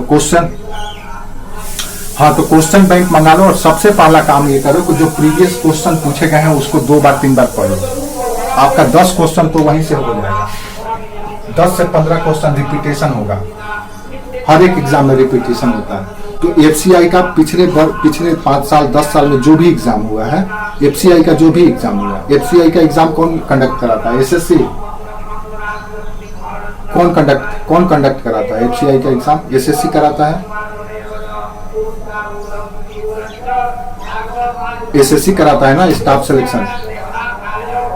तो एसएससी का एक ग्रेजुएट लेवल का एग्जाम है।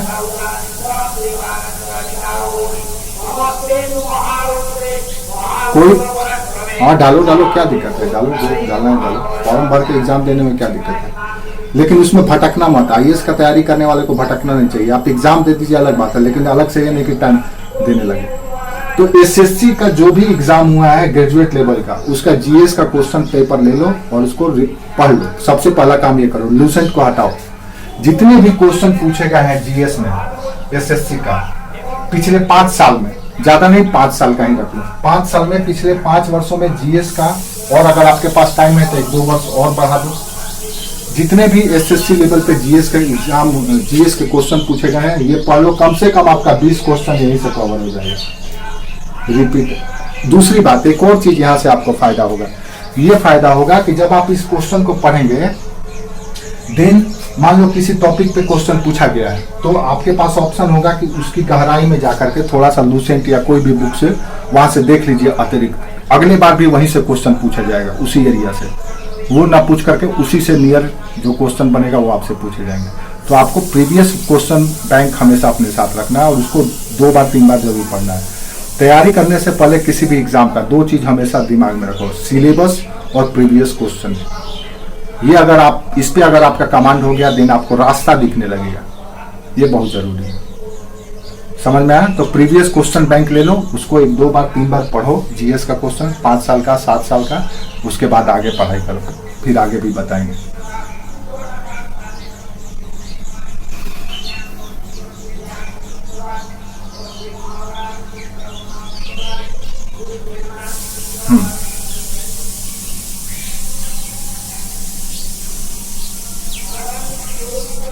तो गाइडेंस बताए ना, प्रीवियस ईयर का क्वेश्चन बैंक निकाल के सबसे पहले उसको पढ़ो। पूरा जीएस का क्वेश्चन जितना पढ़ दिया गया है उसको प्रैक्टिस करो पहले 2 बार, कम से कम 2 से 3 बार कर लो, कॉन्फिडेंस आ जाएगा। आप देखना एग्जाम में आपको बहुत मदद करेगा वो। 10-15 क्वेश्चन तो आप ऐसे ही बढ़ जाओगे। ठीक, चलिए फिर मिलते हैं हम लोग। हाँ, इस सेशन को में हम लोग संडे को मिलेंगे, ये सेशन। चलिए प्रणाम, चलिए bye, have a nice day. संकल्प निकल गया है। संडे को सुबह में, ये सेशन संडे को सुबह में 7 बजे होगा। चलिए।